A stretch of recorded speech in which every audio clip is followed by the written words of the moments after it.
This is what being Patrick Bateman means to me.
Well, you want high drama, you want suspense, you want your bones to be chilled, you want a little romance, you want to get spooky, you've come to the right place.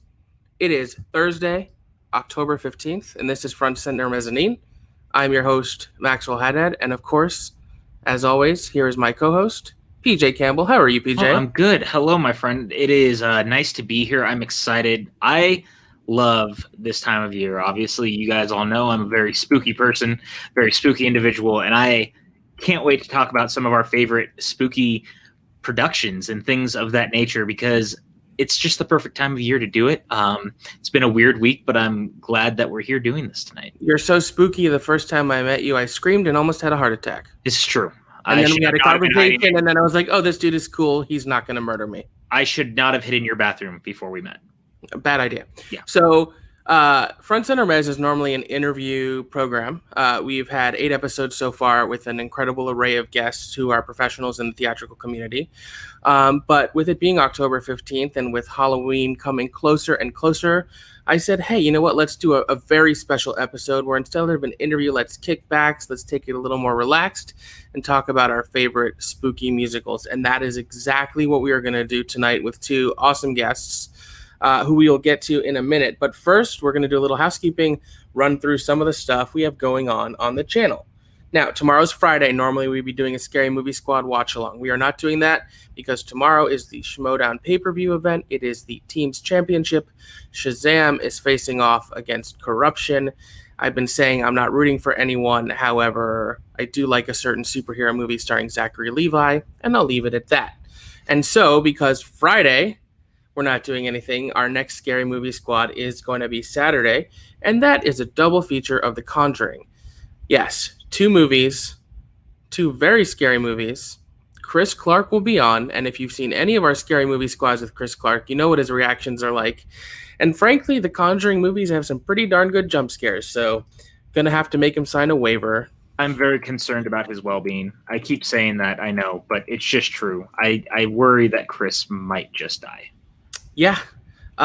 Sunday night, we will be back with the Sunday evening unwind. I know you all enjoyed that a lot last week. We hope to continue doing it every Sunday. I don't know what we're going to be talking about, and that is the beauty of the show. But as I've been mentioning, there's a survey that we have going on for the PJ Campbell Network. You can find it on my Twitter, on PJ's Twitter, on the network's Twitter, on our Facebook groups. If you fill out the survey, it's only 5 questions. It's really easy. You're entered to win one of these 2 copies I have here, Pete Buttigieg's new book, Trust. So enter the survey before Sunday's show. I'm going to put all the entries in a randomizer and announce 2 winners on that show, and then those books will get sent out to you. Monday, we're watching Hocus Pocus. We've been doing slightly less scary watch-alongs. Halloween is getting closer and closer. I can think of no better way to celebrate than Hocus Pocus. What do you think? I wasn't going to say anything until we got to it, but I am one of the few people. I didn't see Hocus Pocus until just a couple of years ago, and I missed the boat on it, so to speak. And so I'm actually not the biggest fan of it. One cannot miss the boat on Bette Midler, and that's on period. So with that being said, I'm excited to watch it with people who love the movie so that I give it a more fair shake. I'll have to call Bette up and be like, hey, can you join us and convince this jerk to like your movie? Wow, that hurts, man. Well, we'll see how that goes. Oh, geez. Yeah, it happened. I don't want to get into that. Okay, so last week, there was supposed to be 2 Suddenly soundtracks. One of them, unfortunately, had some technical issues. Thanks, YouTube. However, they did get to finish filming it, and it will be premiering next week. Suddenly Soundtracks is doing Shock Treatment, the sequel to Rocky Horror Picture Show that not a lot of people have seen. Chris Clark is joined by his guests, William Bibiani, Video Drew, and Mark Hoyk. I finally got his name right. I'm so proud of you right now. Took me a month. What night is that, PJ? Is that Wednesday or Thursday? I think that's Thursday. I believe it's Thursday. That is next Thursday, because next Wednesday, and I don't have the art here, and that's okay, we're doing our Patreon selection. Brandy Parker wanted us to do Cabaret. So myself, Whitney Seibold, my wife Elizabeth, and Chris Clark will be going through Cabaret. And speaking of our patrons, we have some Patreon producers that we have to shout out. Our Gold Tier Associate Producer, Brandy Parker. Our Ruby Tier Producers, Brandon Buckingham, The Youth Critic, a.k.a. Kale, Stephen White, Ferris Muthana, Michael K., Bedore, and our newest Ruby Tier patron, Molly Damon. Thank you all so much. If you want to become a producer of our show, any of the $10 and up Patreon tiers will get your name mentioned in every episode, and you guys are incredibly helpful to allow us to continue doing these shows that we do and that you've been enjoying week after week after week. Can I interrupt you real quick, my friend? Of course. So again, tomorrow, I just wanted to point out, we do have the pay-per-view tomorrow night. That's why we're not doing our normal watch long. However, something I'm very excited about is happening on October 30th during Skybound Expo. It's something that is near and dear to my heart. Obviously, it's probably near and dear to a lot of your hearts because you all love horror. We are doing a horror free-for-all at the Skybound Expo. It is an all-horror question schmodown. I cannot wait for you guys to see it. I have poured so much of my own blood, sweat, and tears into this because I love horror so much, and I really don't get a chance to gush over so many different types of horror films, and I'm hoping that you guys will enjoy this as well. So look forward to that October 30th, the day before Halloween. You guys will get to see all sorts of spooky questions being asked to so many people in the Schmodown. Look, I definitely don't know any spoilers. I definitely don't know each and every question that gets asked. I definitely don't know what happens, but I do know all of it's awesome. The questions are great. PJ did an incredible job. I can't wait to see it. Thank you, my friend. I think it's going to be really spectacular. Yeah, I think that about does it for what we have coming up. So shall we bring on some guests? I think it's that time. Our first guest you know and love from the Movie Trivia Schmodown. She's one of my favorite people in the world. It's Video Drew. What's going on, Drew? Hi, hello. Hello. Is that audio beep on my end, or is that all good? I'm doing great. How are yourselves? Well, I'm just happy to be here and seeing you. I mean, quarantine sucks, but we're all getting through it together, and I've missed you. And I love the shirt. I think it's so fitting for tonight. We're going to have a good time. Absolutely fitting. So thank you for coming on. This shirt was due to you, PJ. This was all for you, PJ. This was this is a musical I'm so glad I got to see before it shut down, before Broadway shut down, before everything shut down. This was from Beetlejuice the Musical, a show that I was not planning to see until BJ told me that it did indeed bridge the gap between the movie's logic and the cartoon logic of how Beetlejuice and Lydia could be friends. And yeah. BJ was like, no, the musical addresses that. And I was like, oh, well, I'm in. I'm so glad I saw it. It's so good. I'm so glad you saw it off of my recommendation, and I'm really glad that Maxwell was originally one who took me. So really, it's because of Maxwell that we're here. It's just a transitive property of Beetlejuice the Musical. Woo! When I first started showing up in LA, that's all I did was listen to Beetlejuice the Musical. So much so I thought Nerd Credits roommates were gonna vote me out. That was me after we saw it. I thought that Maxwell and Elizabeth were gonna kick me out of the apartment because I was literally listening to it on a loop. Yeah. It happens, man. Yep. Okay, and so our next guest. It's a very special guest. You know him because he was our first ever guest on Front Center Mezzanine. He is a composer who wrote one of my favorite spooky musicals that we will be talking about a little later, We Are the Tigers. It is none other then Preston Max Allen. Hello. Hi, Preston. I'm joined by a special guest. Is that a Carrie pop Magic. vinyl? Of course. That is awesome. Carrie shirt, Carrie pop vinyl. She's all bloody. It's awesome. You know where I'm coming from tonight. Yeah. You know where my allegiances lie. So what you're saying is we're going to be talking about the all-time flop Carrie the musical? I think it's a flop if you don't have a lot of taste. Well, I was using the word flop purely on a financial statement, not a qualitative statement. I know you agree. Also, I think that having seen so many iterations now, what I get from Carrie is maybe not what everyone else gets from Carrie. So Fair. You can take my feelings with a grain of salt. That's fair. So here's how tonight's going to work. We're not here to like make some master list. We're not here to rank anything. We're just here to celebrate some stuff that we do. So we'll go around. There you go, Mike K. Join our tribe, Mike K. We'll go around clockwise, starting with PJ. Everyone will name a musical. We'll talk about it. We'll share our thoughts, and we'll keep going around until we've talked about everything we want to talk about. We could be here for 2 hours. We could be here for 5. Who knows what's about to happen? Simple, spooky fun. And also, as a reminder, we do have a Streamlabs. The link is in the bottom right-hand corner. I'll put it in the chat, too. Throw us a tip. That would be greatly appreciated. So, PJ, you're up first. Well, I mean, I figure we might as well start with it because it's come up quite a few times at this point. But we've got to talk about Beetlejuice. It's newer. It's wonderful. This one right here? That's it right there. The wonderful Alex Brightman just really shines in this really incredible adaptation of the Tim Burton film and the cartoon series that we all know and love. I think it, as Drew said, it's the best marriage between both versions of the property, and it really finds a way to take us to the netherworld in a really fun and whimsical way. I think it just oozes so much charm. The music is fun, and everyone is so goddamn good in it. I love this show so much, and I think that the idea of them being like Beetlejuice can be the Broadway Deadpool really kind of checks out with every version of. I never thought of it that way before. That's funny. Yeah, he totally is, because even if you've seen any of the live performances, whether it's the Tonys or the Thanksgiving Day version, they'll change the lyrics and let Brightman kind of play with whatever's happening, and it works for that reason. So to me, it just oozes everything I've kind of love about our meta commentary on all things, but also it just so self-awarely knows how to handle the Beetlejuice mythology and material and take it in a bold new direction at the same time, and that's why I love it.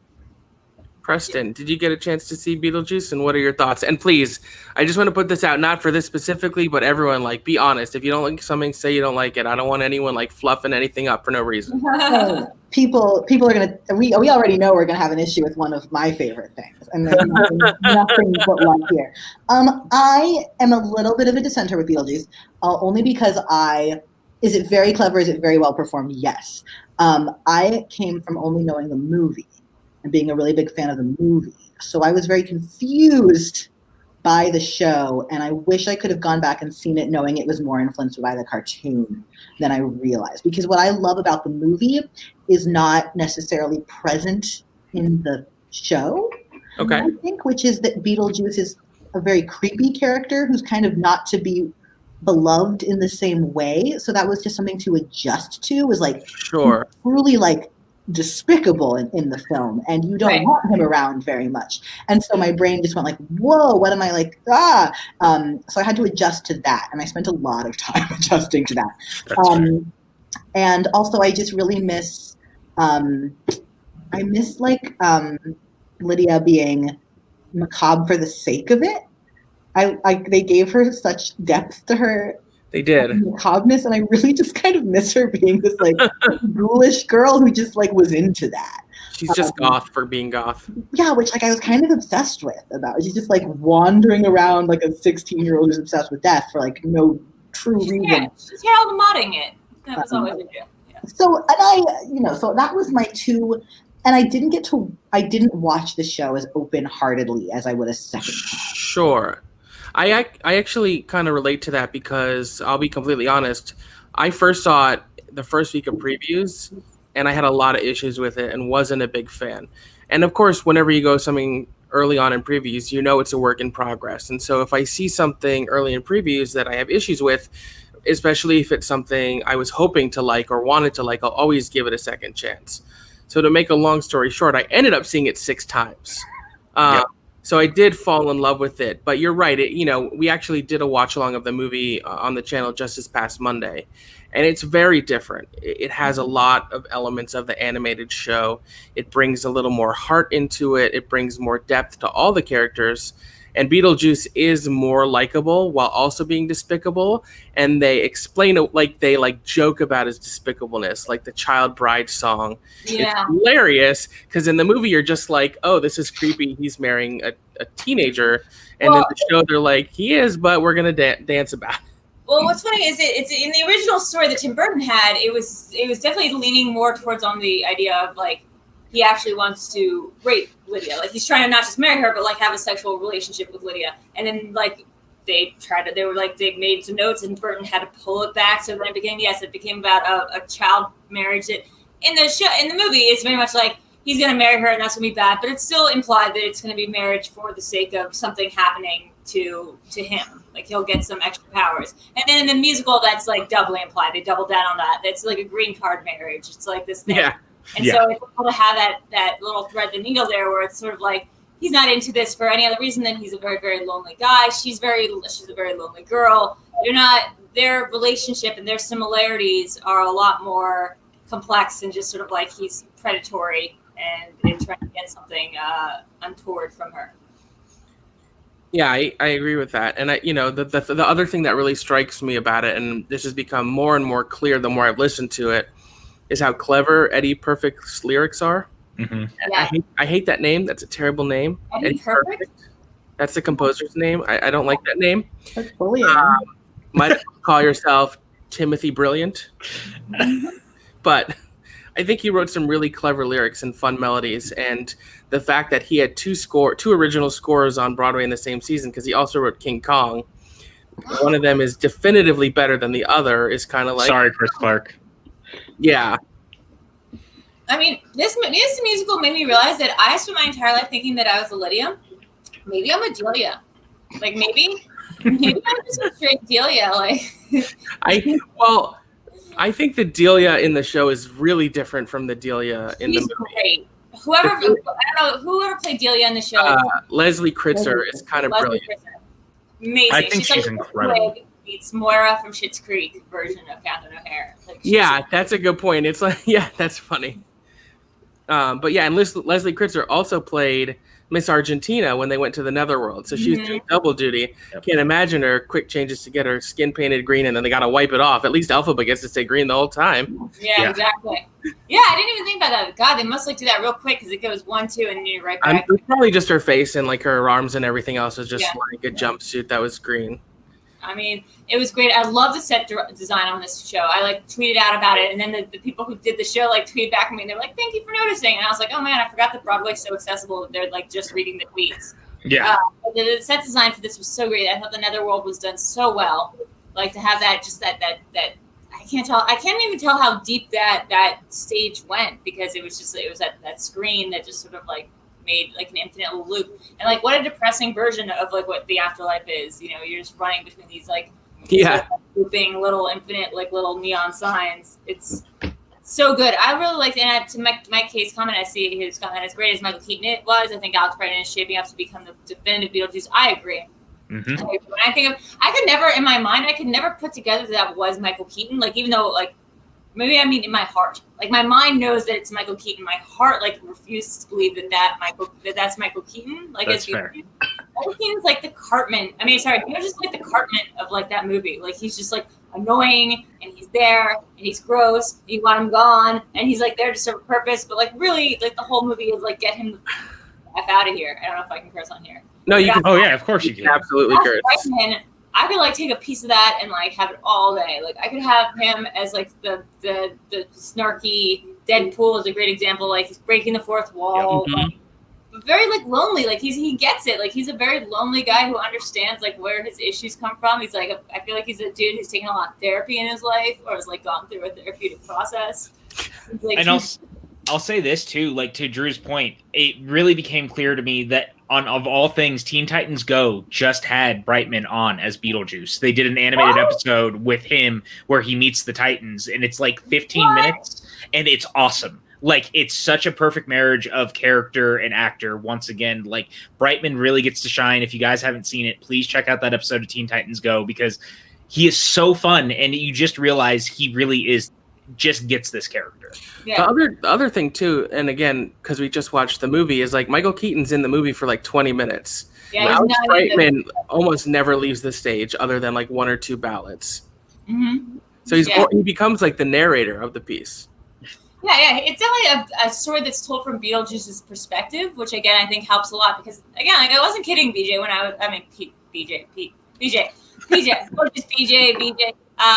BJ, when I was like, I don't know if I want to see this show unless it's like bridges the gap between how Beetlejuice could like force Lydia to be his child bride, and then like on the cartoon they're like riding sandworms together and being best friends. Like I don't want to watch a show about like the predatory, rapey Beetlejuice. Yeah, like, I don't like a good musical. And like the way you were like, no, don't worry, it addresses that. Like it's mostly about that. Preston, you have something?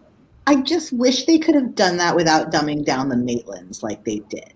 Like, the actors are brilliant. They're not playing dumb, but the situations they put those characters in are like radically cartoony. And my heart really loved the narrative of the Maitlands as people who like died fairly tragically and randomly in this car accident and like are trying to navigate this afterlife. Whereas they were kind of the butt of a lot of jokes in this iteration to uplift. Yeah, they were. And I don't know, the Beetlejuice of like my film adaptation dreams is like clearly like a creepy David Yazbek, like Van Visit-esque like mashup of these energies. So like I was never gonna get, like I was not watching the show fairly.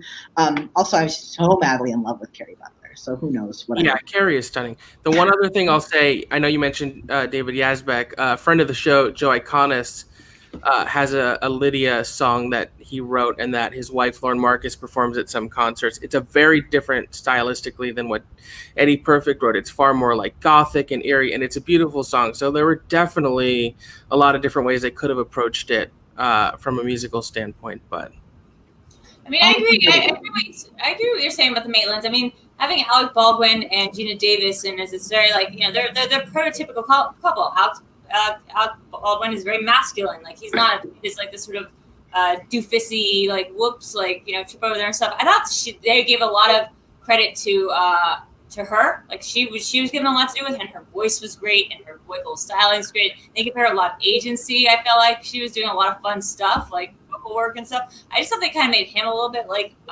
superfluous. But then again, like if we're going with the cartoon metaphor, like the Maitlands were never in it. Like the Maitlands weren't really involved. Like they were just kind of side-shunted. Yeah. All right. Anything else about Beetlejuice before we move on to our next selection? I'm gonna re-listen to the album with an open heart and an open mind. Oh, thanks, Preston. So I'm just gonna put this out there early. We're gonna talk about it now. There's this musical about a couple cheerleaders that are all hanging out one night, and someone starts killing the cheerleaders. It's called We Are the Tigers. Here's a beautiful promo shot from it. I think, God, who wrote it? Oh, that's right. You wrote it, Preston. I did. This played off-Broadway in 2018. 2019. Oh, my God. That's weird. Time, it feels like 20, Oh, my God. Losing track of time. At the St. Mark's Theater. I saw it 3 times. I would have seen it more if it kept running. I thought it was spooky when it had to be. I thought the lyrics were incredibly clever. The melodies kicked ass, and your creation of this like beautiful array of women characters who all had a unique and distinct personality and perspective was just so awesome. And I know we talked about this when you were on our show prior, how it's really become like a really beloved show in the queer, particularly the lesbian community. But yeah, I'm a big fan of your show, and I think it fits perfectly because it's literally a slasher musical. I'll take it. 'Tis the season. Thank you, Elizabeth. I'm sorry I murdered you in Among Us. I'm gonna do it again. Yes. Over and over and over. If you're ever playing Among Us and Preston and Liz are on and Liz dies first, Preston's the imposter. It's facts. That's absolutely. I'll have to mix it up a little bit. No, thank you for that. Tis the season for that. I don't know if it's just going to be you and I in this conversation for a sec, but I'm happy to do that. It sounds wonderful. I wish I had seen it. What was the inspiration for it? It's half of I grew up in very musical theater, and I was in a very female heavy program in high school, and they did a very male centric musical, and I was like, we should do more shows that are very much for young women in high school, so I want to write one of those. And then concurrently love horror, and the biggest the biggest inspiration film wise is Scream 4 was the one that I showed all my collaborators for the you have to watch this to kind of figure out what's going on in my brain here. But also Buffy was I have Buffy here too. She fell. She wasn't meant to be here, but she was here. Buffy is my favorite show in the world. So I think what Tyker's biggest challenge was what I love about Buffy, which is it's horror, but it's also fairly genuine, and you're supposed to trust the characters have real emotional landscapes. Which can be tough in a horror comedy, but I'm glad that it shined through. And yeah, we love some spooky horror lesbians. Yes. More spooky horror lesbians. The other thing I loved about it is I love slashers, but when you look at Michael, Freddy, Jason, etc., you know who the killer is.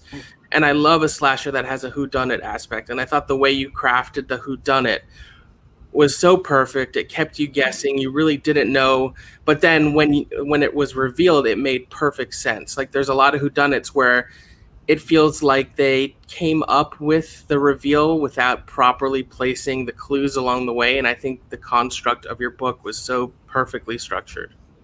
Me too. Thank you. No, I always felt I would never write a successful mystery because they confound me, but I'm I got one. I think this was the one mystery my heart has to tell, and I figured it out, and I'm happy with how it all came down. Of course, the performers are wonderful, and the person who played the killer just did it with such panache. I really loved that. That reveal every night was very exciting to me. So I was oh great, I did my work well, and she's elevating it 110%. Yeah, I don't want to spoil it or give it away, but I've seen that performer in other things as well, and she's always fantastic. Oh, yeah. But she brought. Let me ask you, do you have any plans, or did you have any plans for where you were going to take the production after this? Have you thought about doing it as touring it, or turning it into a film, or is that something you're interested in? All of the above. The immediate thing is it was written for high schools and colleges, so we've gotten some of those inquiries, and I think actually college is looking at doing a Zoom production. So that's awesome. We'll see how that goes. Amazing for them, and ultimately we hope that people keep connecting to it online and kind of giving it that afterlife that it needs to have that demand for touring. I think it would work really well on film. I absolutely dream of it being a movie. Preston and I have talked about this, and it would be my dream to produce the film adaptation of it. And hey, now you can say you have a Tony Award nominee who wants to produce your film. So I didn't need that title. I love you anyway. Oh, thank you. No. Tonys or nonies? Tonys or nonies. But yeah, Preston and I have worked together. I produced some of his stuff, and I think we share a goal of turning We Are the Tigers into a film sooner rather than later, because I think it would work awesome as a slasher musical cheerleader movie. Can I ask, is there anybody that you'd want to have cast? Or is that no go? The only person I'm because it's hard to talk about because I work with such wonderful people, and I think of them in the roles right now. But I'm Haley Steinfeld could play. Yeah. Haley Steinfeld should play everyone. She can't play everyone, but there's 3 people she'd be incredible for. I've loved her as an actor and as a singer for ever. I lost a role to her. I was also up for the True Grit role, and by that I mean I moved into the callback stage once, and then I did not get that role. Wait, to True Grit? How is that possible? They wanted to make it. Oh wow, that's crazy. Yeah, so I lied about being able to ride horses, so it's good she got it. But I like to think of Haley Steinfeld as if I hadn't transitioned version of me, which is so kind to myself and so untrue. But I think that's why she needs to be in the Tigers. Go ahead. I'm done. I was gonna say, as putting my producer hat on, I think the real coup for the movie would be if we could get Zendaya in a part. I had that thought, and then I just been like, she would. She just won an Emmy, so it's like, well, her cost just went way up. But does Hunter Schafer sing? I want to work with Hunter Schafer. I was gonna say, why not Hunter Schafer? She's incredible. Yes. That is true. Please listen to my show. Yeah, listen to it on Spotify, or even further, buy the album on iTunes. I would just like all of you to buy it if you're watching, just to support I'm gonna Preston, Hunt for Tigers. I'm gonna buy it right now. I did actually get some residuals during quarantine, which was that's so good. That's so exciting. That pulled through for me. You know, I kind of said everything about this when we originally interviewed Preston, and the first time I got to meet you was I just fell in love with someone who really understood horror in the slasher genre in such a cool way, and you did something so special with this entire production, and I just love it so much. I can't say enough good things about it. I think you're incredibly talented, and I want to see this continue on because it deserves to have a bigger audience. I hope that the people who continue to find it, it's been meaningful to a lot of people, I think. So I hope that they continue to like send it to each other. Even though I did shut the bootlegs down on YouTube, I do apologize. They took them down. I saw your tweet about that yesterday. It's truly meant to be watched live, and a bootleg is fine, but there's like 4 heads in the middle of it. I was like, this isn't quite the way I want you to consume. Wait. Remind me the title again, because I'm like not funny on Twitter. It's called We Are the Tigers. We Are the Tigers.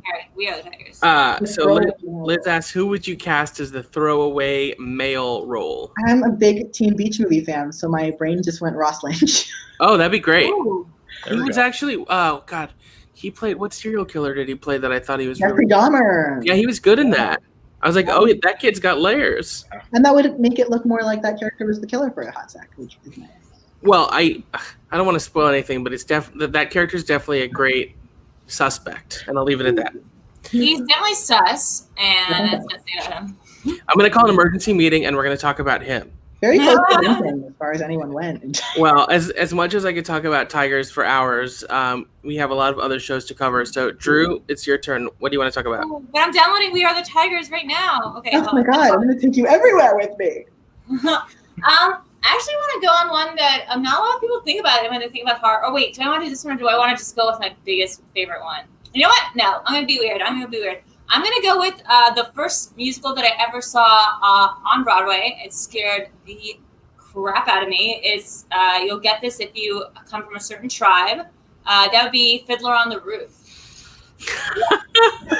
I love that you put this. Scariest musicals of all time. I will tell you why. There is one scene. First of all, the whole concept is scary. Oh, okay. Being a Jew in like any time, any place in America or elsewhere is the scariest thing possible. Like, but this is specifically a musical about living in, I believe, Russia. I want to say during the pogroms. It's during some Anna Tevye, wherever Anna Tevye is. Anna Tevye. First half of the movie, musical, great, super fun, a lot of bops, and then you get like halfway through, you get halfway through the first act, and you get this song called Tevye's Dream. Okay, so what is happening is this guy is marrying off his daughter to his friend named Laser Wolf, which we'll call her name, but she doesn't want to get married to Laser Wolf. She wants to get married to the tailor, this other guy, and Dad's like, no, but we've already promised you to the butcher, this guy Laser Wolf, and she's like, I don't want my last name to be Laser Wolf for some reason. Right? That's his like first name and last name. I don't know. So he has to come up with a reason that they're not going to get married, like that his daughter cannot get married to Laser Wolf. And so he creates a fake dream that he then tells his wife about, and we get to see the dream as it happens, like as he's lying about it. So it's like not even a real dream, but it's still the scariest non-nightmare that's ever existed on stage or elsewhere, where he's thinking of all his dead relatives, and they're all coming up, and they're like, a blessing on your house, like congratulations, mazel tov, your daughter's marrying the tailor. And his wife, who's hearing the dream, because she's having a script, she's like, no, tell him it's the butcher. And they're like, And like the dead grandma's there, and everyone's like, oh my God, it's so great that you're marrying the tailor. He's marrying the tailor. And he's like, no, it's the butcher. He's marrying the butcher. And then all of a sudden you hear this like shrieking noise, and they're like, who the fuck is that? Who the fuck is that? Who's making all those noises?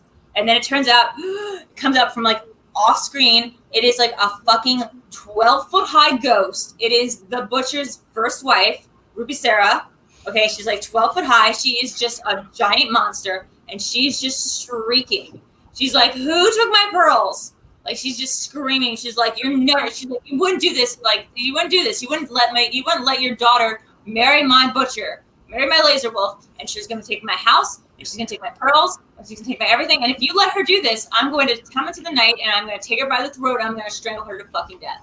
And so it goes on for like 10 minutes. I saw this in off Broadway or on Broadway when I was a kid, and I was just like, what the fuck? I didn't even know as a Jew that we believed in ghosts. I didn't even know that was a thing we believed in. It was the scariest thing. So this guy describes his dream so well with the help of like puppet props or whatever, that by the end, the mom is like, okay, you know what? Yeah, Laser Wolf's out. Like, let's just go with what your dead grandma said, and we'll just go with the Taylor. She's gonna marry the Taylor. And then like, so that's like the scariest thing, and I think in any movie, it's the most random scariest thing that could possibly happen is you just get like a 2-minute horror where you see ghosts and stuff. So I don't know. That's my favorite one of scariest musicals. I love it. I don't know what to say. I think one of my favorite memories of Halloween now is going to be you in depth describing Fiddler on the Roof as the Halloween. You did such a convincing job of making me scared of it. I don't even know how to follow it up. It's a scary scene. The depths of Jewish pain and self-deprecation and anguish that we all held in our hearts, like immortalized on stage in this musical, and now I'm so scared now. It even worked on Mike. It did. And by the way, the rest of the musical is equally scary, just in a more depressing way. Like, I went to go see this right before I got divorced. The last thing me and my husband did, like, a thing together was we went and saw Fiddler for like a Valentine's Day gift, and I was like, "That's so great." And then halfway through, I was like, "Can we leave?" And he goes, "Well, I'm sorry, like all the bops are over, and now they're just gonna like be like fucking shut out of their home, and like all their shit's gonna get torn down." I was like, "There's gonna be no bops, there's gonna be no great songs, and like we're just gonna watch these people like it's like watching 2020 happen. Like you would leave after like March, right? You would be like, "Oh, let's see the rest of this." It just gets depressing, like. It is very depressing. Are you on fire, Preston? Are you okay? I blew out my candle because I kept almost drinking the wax instead of. I have many beverages in the wax. I've been there on more than one occasion. I totally get it.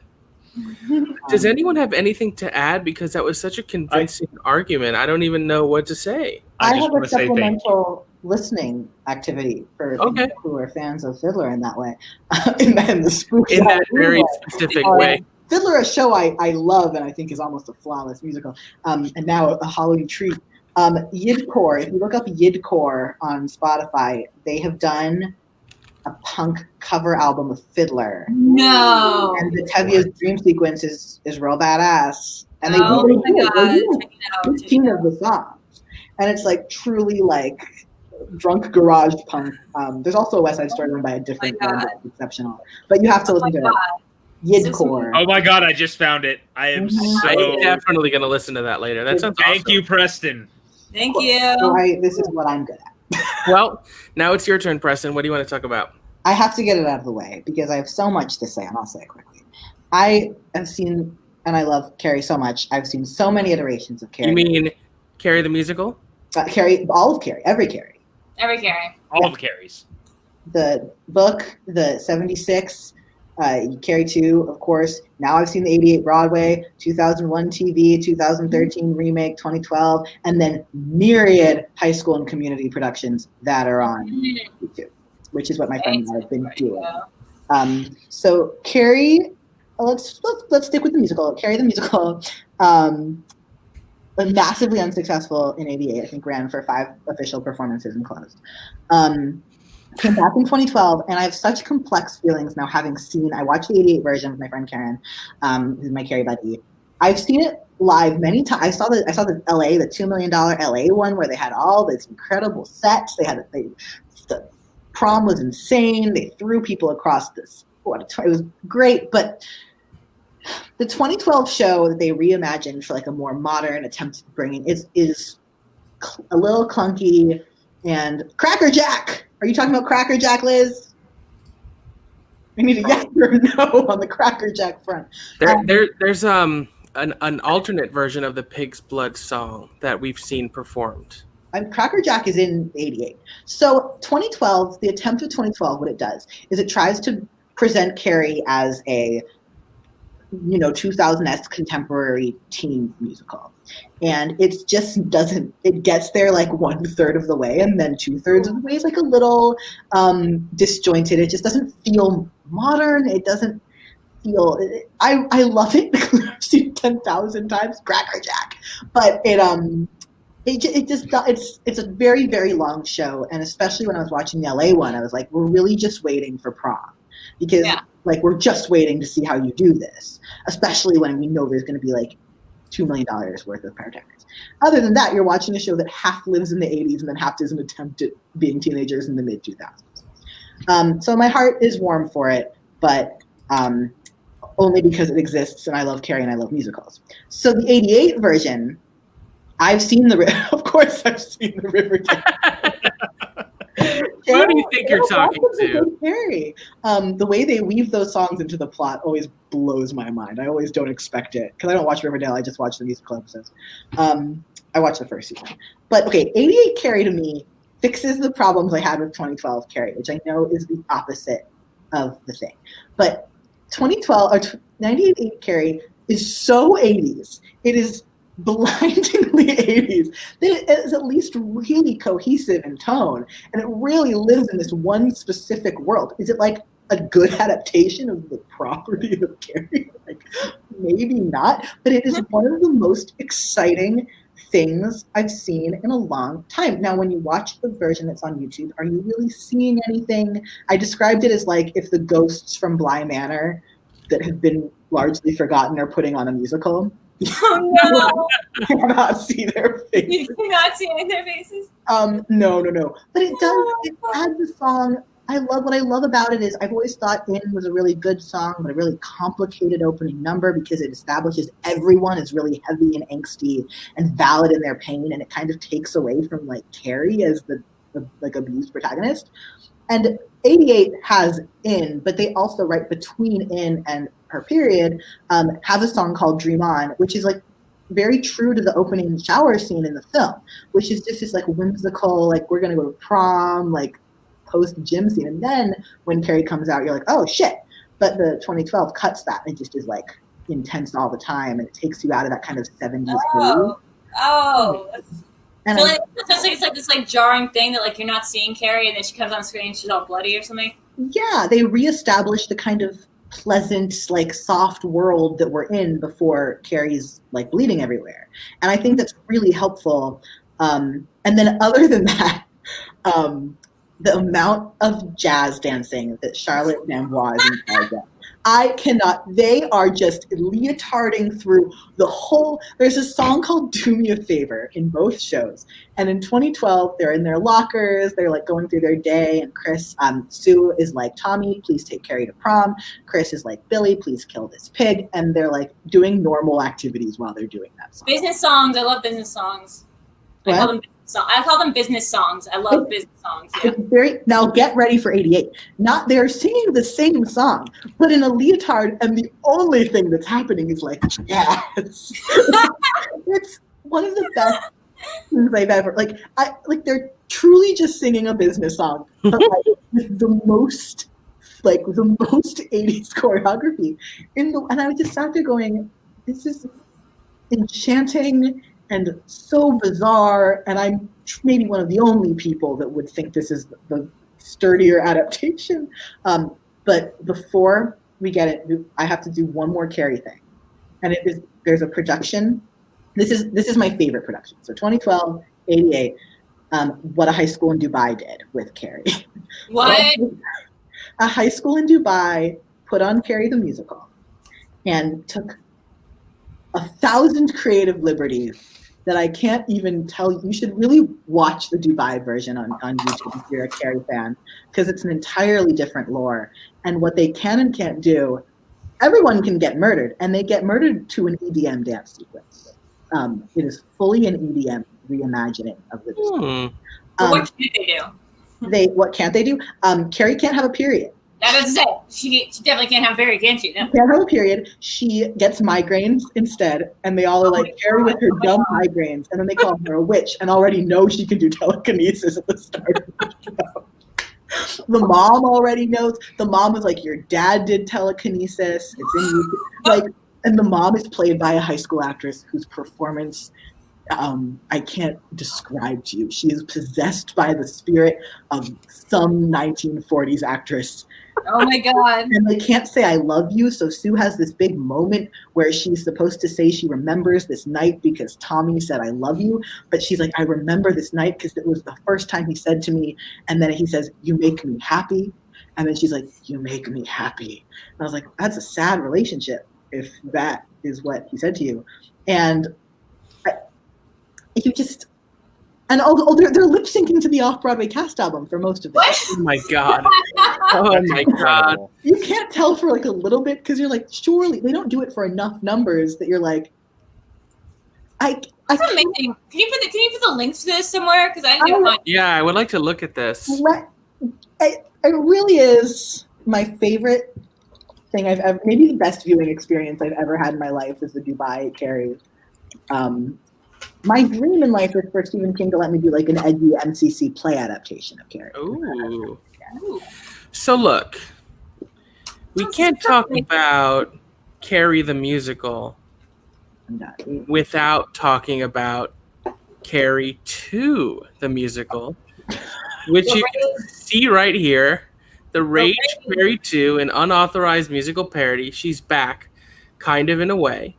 And the really fun thing about Carrie 2 the parody musical is you wrote it, Preston. What? Is it a surprise to anyone? No. That's my time. My point is your love for Carrie goes so deep that you wrote a musical parody of the Rage Carrie 2. And I'm the idiot that produced it. Yeah, you're deep in this too. I am. I'm so deep in it. You're stuck with me. I'm actually very proud of that show.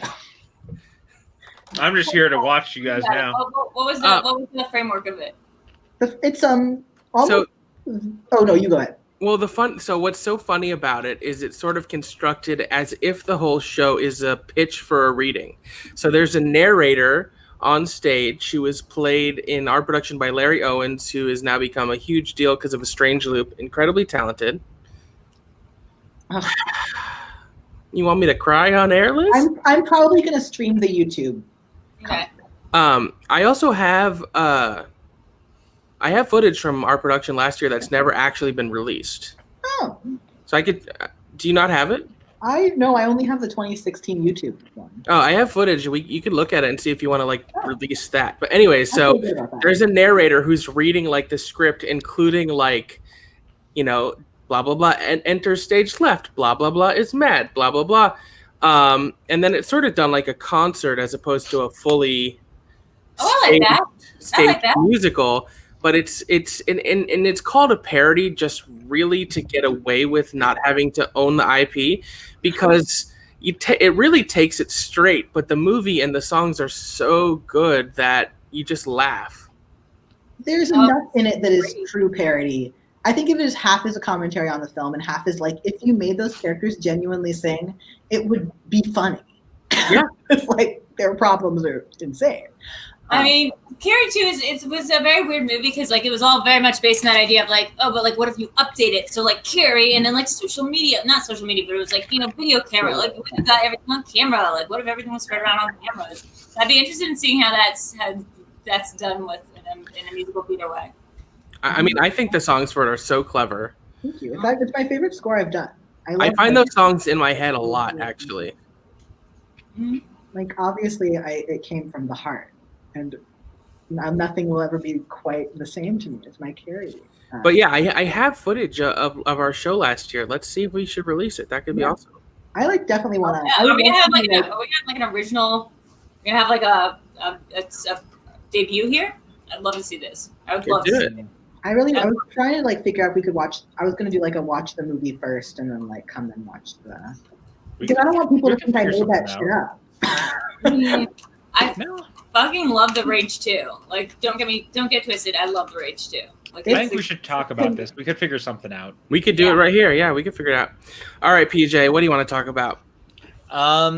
There's so many different directions we could take all of this. I feel like it's surprising I didn't go with what I think everyone expected I'd go with first, and that is my favorite musical of all time, which is Little Shop of Horrors.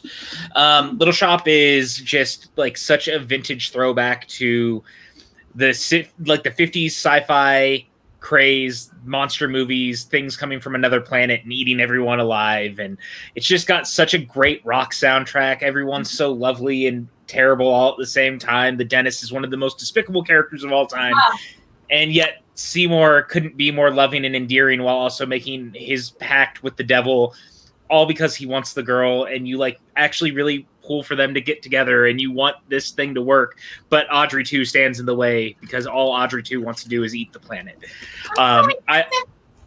I've described this whole show as a plant comes from another planet and decides to go on an Atkins diet, and that's how I'm always going to see the show. It's a perfect musical. I adore it forever. Little Shop of Horrors is a perfect, creepy, just good time. I love it to pieces. And I like how in the overlay it looks like Audrey 2 is coming out of your chest. Yeah, it does. And then you can see that my Audrey 2 poster from the 2006. Yeah, Query, what's your favorite version of Little Shop? Like, was it the movie? Was it the one with like they just did with what's his name with Mindhunter? His name? Jonathan Groff. Yeah. Mine probably is always going to be like that early 2000s cast, just because that's the one that I initially like. I saw the movie first and I love the movie, but then I saw it on stage and was like, holy fuck, people get eaten at the end of this. And I was like, they totally changed the ending. And as a kid, I had no idea. And so it's always, I fell in love with that version. And I love, like, anytime I listen to it, it's always that cast recording from the 2000s. I mean, I think the movie cuts out a couple of the really great songs. I agree. Yeah.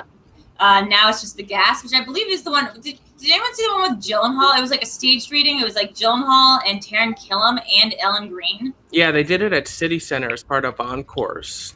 Yeah, that looked amazing. So there's like a video of that that's like really grainy, but like Taron Killam as the dentist was like perfection. Yeah. Look at that. Thanks, Mike. Yeah, I don't have much more to say about Little Shop because we did the Suddenly soundtracks because we talk about it so much. But I mean, Alan Menken's genius in that is incredible. But what I will say is the version that they did at the Pasadena Playhouse with George Salazar and MJ Rodriguez, and the fact that they cast not only actors of color but a trans actress as Audrey, I thought was so beautiful. And I didn't get to go to Pasadena to see it, but I have seen it. If you catch my drift, yeah, I got you. And you know, it's a really incredible production. And I saw the one off Broadway they did here, and I thought it was good. I mean, Christian Borle as the dentist and the other characters is incredible. Groff was fantastic. My big problem with it was just very like paint by numbers. Right. My thing with revivals is like justify why you're reviving this. Try something different. And I think that's what they did in Pasadena. And again, it's a very good production, the one they did here. It's like a very solid production of the great show. It does like good service to the music. The set design and puppetry was good. It was just like, oh, okay, that was good.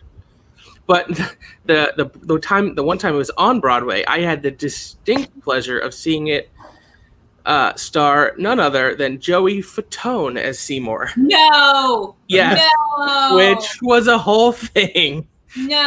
What? No. Yeah. What? I feel like I saw Joey Fatone as Fiero. Does that check out? Did that happen? I don't know if he did Fiero, but he definitely did. He definitely did Mark in Rent. Oh, maybe that one of them. Fiero. I'm not sure he did Wicked, but he definitely did Rent for a bit. My Little Shop thing was that was one of my earliest memories. Is I loved Carrie Butler in that. I loved her so much. I listened to Somewhere That Screamed all the time. I was like 7 or 8, and I was so in love with her. And she's like Broadway's final girl a little bit. Yeah. She did Disaster. Yeah. So we've got 3. She's got 3. I can't think of anyone else who's out there doing it like she is for the horror genre.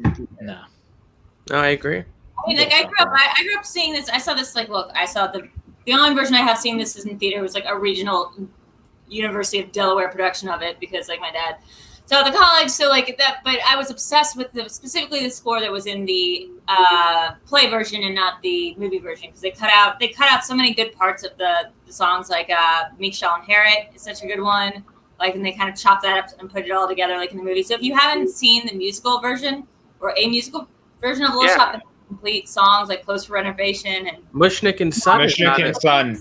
That's the one that bothers me the most. I love Mushnik and Son.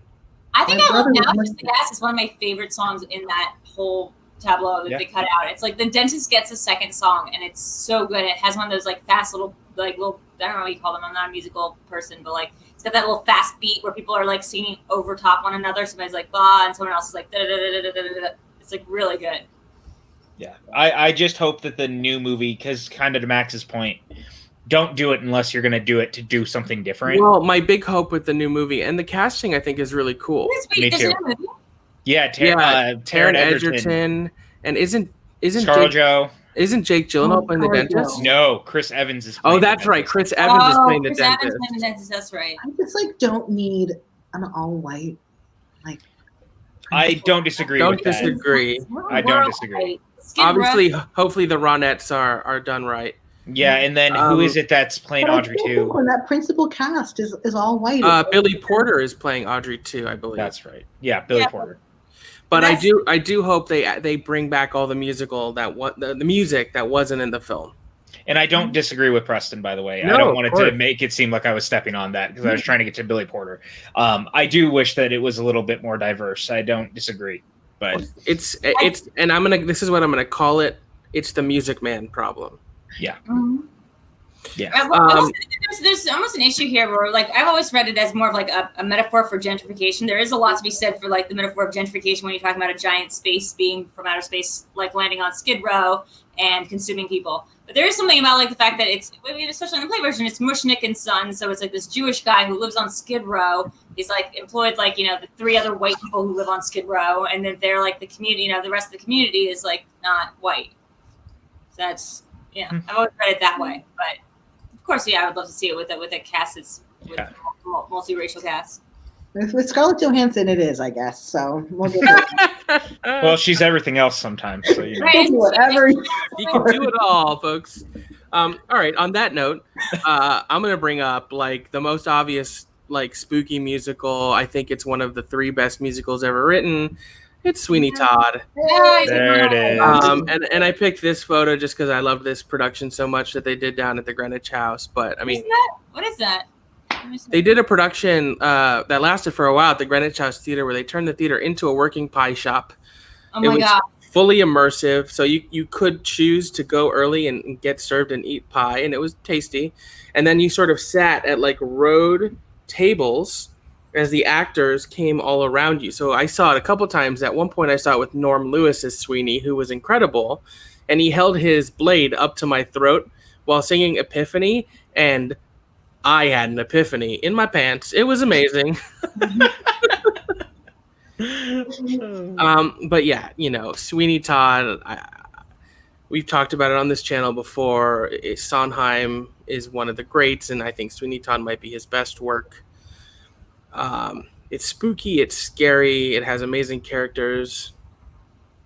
Talk about Sweeney Todd, because I mean, Sweeney Todd is my favorite. I'm a little bit jealous you got there before I did. It's my absolute favorite musical of all time. I think it's like the best musical of all time, and it's one of the spookiest. So I mean, who doesn't want to be Mrs. Lovett? Like I grew up in I figured out Sweeney pretty late in life, actually, so I can't say I grew up with Sweeney, but as soon as I discovered it, I was like, holy crap, there's a character for me.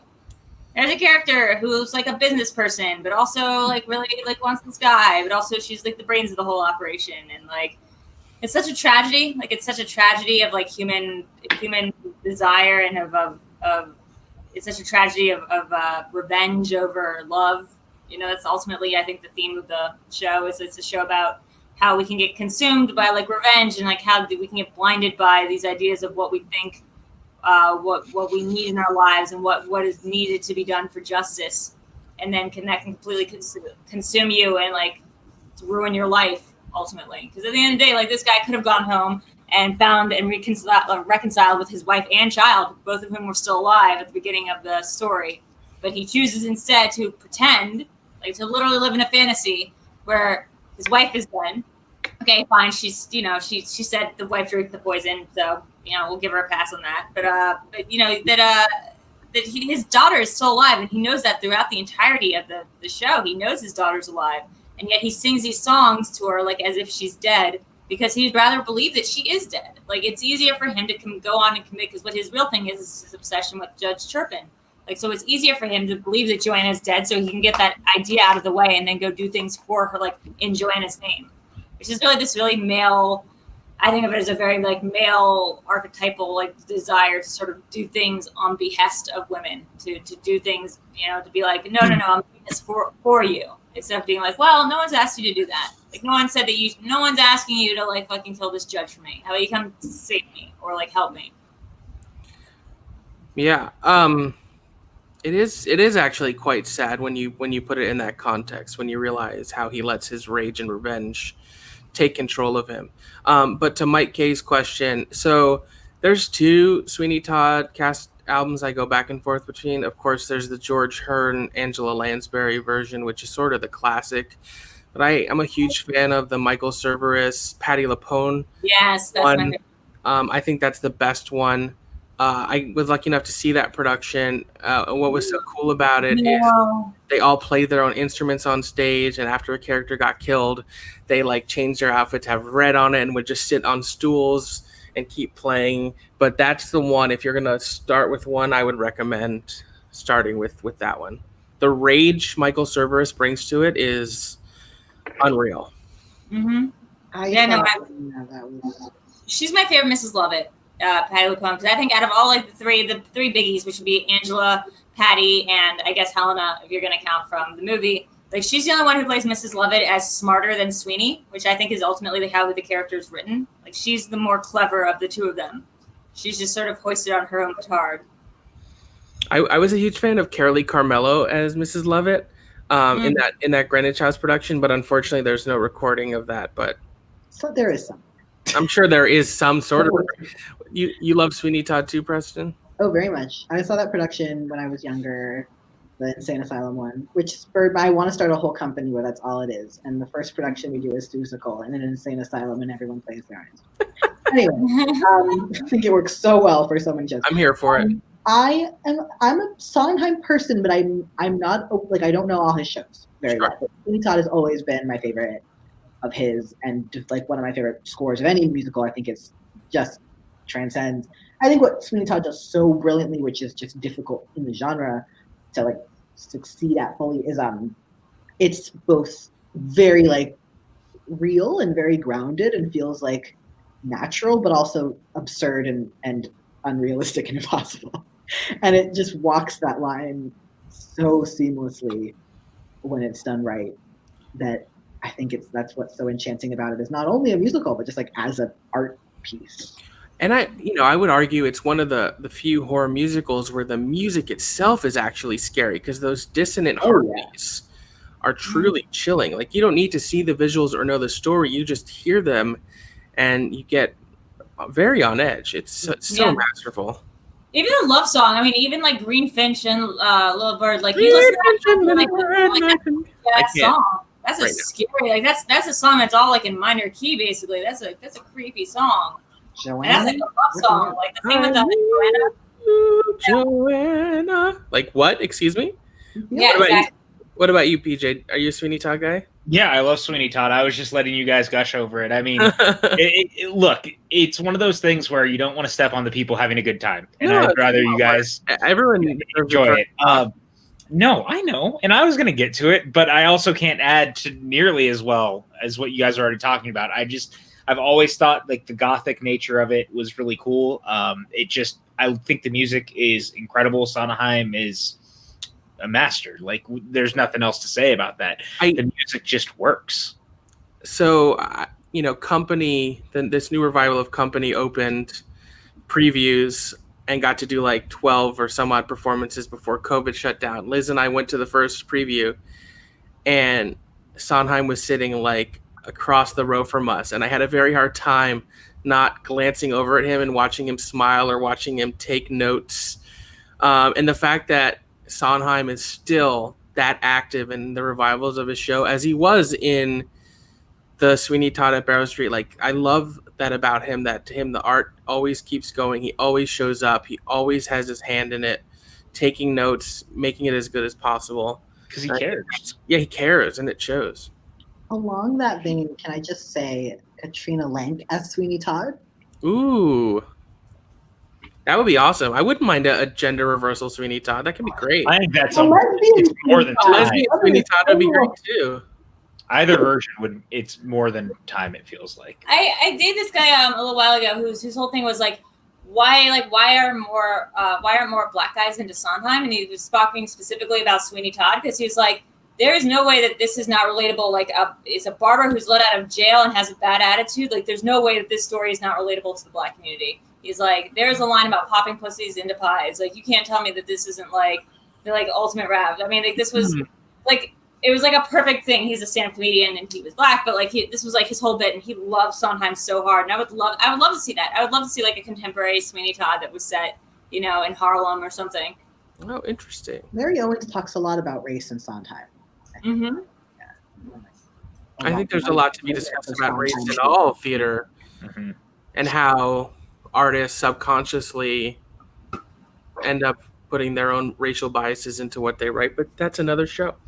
So I brought Drew. What you got? What you want to talk about next? I mean, Sweeney is like one of my toppy tops, so it's gonna be really hard to deal with that. Sound of Music. Yeah, should I just go with another one of my counterculture picks? Okay, Yeah. fine. You know it. You hate it. It came out last year as a movie. It's fucking terrifying. I know what you're going for. Cats. There it is. Cats. Let's talk about Cats. First of all, you can't even argue that Cats is one of the scariest fucking musicals that have ever existed. This is like a nightmare. Horrifying. Like, that's what Cats works like. Horrifying. It works like this. Somebody comes up and they're like, here's my job, here's my function, here's what I do, goodbye. And then someone else comes up and they're like, here's my job, here's my function, here's what I do, goodbye. There's no narrative thread. It's like a nightmare. It's like you're just getting introduced bombasted to a bunch of different demons as they like come up and they're like, here's my job, here's my function, here's how I fail, goodbye. Like, and it's like, and it's just, nothing makes sense. It's like one of those dreams where people are talking English, but like not really. You're like, what the fuck is a jellicle? Like, what the fuck are you talking about? Like, it's like nothing makes sense. Like, it's like a nightmare. It's like 2020 election cycle. Like, you were like, who are you? And like, what are you doing to my brain? Like, that's everything about Cats, and it's terrifying. I mean, what the fuck is a jellicle? Like, it's not a thing. Like, stop trying to like put words that aren't there. Like, I don't know. Cats is terrifying, and anyone who saw the movie like cannot deny that Cats is like something that will haunt you until you die. I feel like so. My argument. My parents took me to see Cats when I was like 4 or 5 in the original production at the Winter Garden Theater. Oh yeah. I had nightmares for years. Because from what I remember, there were certain rows that were a little wider than others, and those goddamn cats would crawl over your fucking lap. So the show starts, it's time for curtain, it's a blackout, and then their little eyes start lighting up, and then these like equity like actors in. We're looking at a piano. Hi, Hero. How are you, Hero? These equity actors in their jumpsuits and dance belts are like purring and crawling on you, and I didn't sleep for years. I had to prove my allegiance. Oh my god! Look, I saw this musical. This was the second musical I saw after Fiddler, so I should have already been like primed because I've seen that like dream sequence. I've seen that Tevye dream now, so like I was ready. I was going back into Broadway the way people go back into like Halloween Horror Nights, where I was just like, okay, come at me, like what you got now? And those things, it's like, and I was like, what the hell? I was like, those notes don't make sense together. And then it's like suddenly there's like a little paw, there's like a little something grabbing my leg, and I'm like, what? You're right. This whole black guy, somebody's touching my leg. I'm like, what's going on, Grandma? And she's like, just wait for it. My favorite thing about you showing your cat's allegiance is that Blu-ray's not even opened, Preston. No, because I rented it on Amazon because I don't have a DVD player. I watched. Actually, I don't know where I got. I fucking love Cats. I love Cats. I watched it nonstop in my youth. Cats to me is just a really well done, bonkers song cycle / ballet. I don't think it's anything more than that, because of exactly what you're saying. Is every cat, it's a song cycle, so every cat's like, this is what I do and I want to die and go to heaven, which is the creepiest part, is they're all trying to get. And so it's all about death. Yeah, it's a creepy death cult, but it's fun. It's a fun death cult. So every cat's like, this is why I should die, and this is why I should die. And so, oh no, me, I want to die. I just find it, and I think the dancing's really exciting. I just think that I really love Andrew Lloyd Webber is part of it. I'm enchanted by cats. It does it for me. The movie is a fucking nightmare, and I hated it.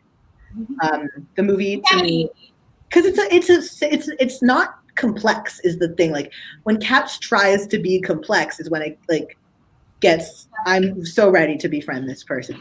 When Cats tries to be deep, more deep than it is, like you cannot be that deep. It's really just a concert ballet of well-crafted music and well-performed dancing. So that movie was not it for me. And I kept trying to tell people, I was like, you have to watch the filmed musical, because that's the actual spirit, is just a bunch of performers like doing a great job and singing.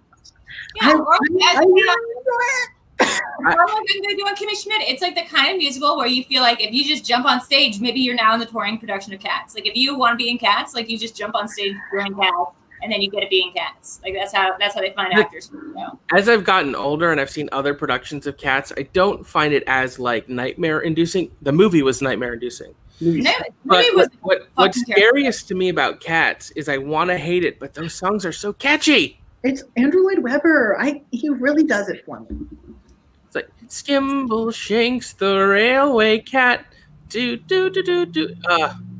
And of course, I do remember really liking. I remember coming back from intermission, and I think it's either right before or right after intermission, where it's Magical Mr. Mistopheles, and that song is so catchy. Such a crush. Mistopheles. I was like, wow. Oh well, there was never.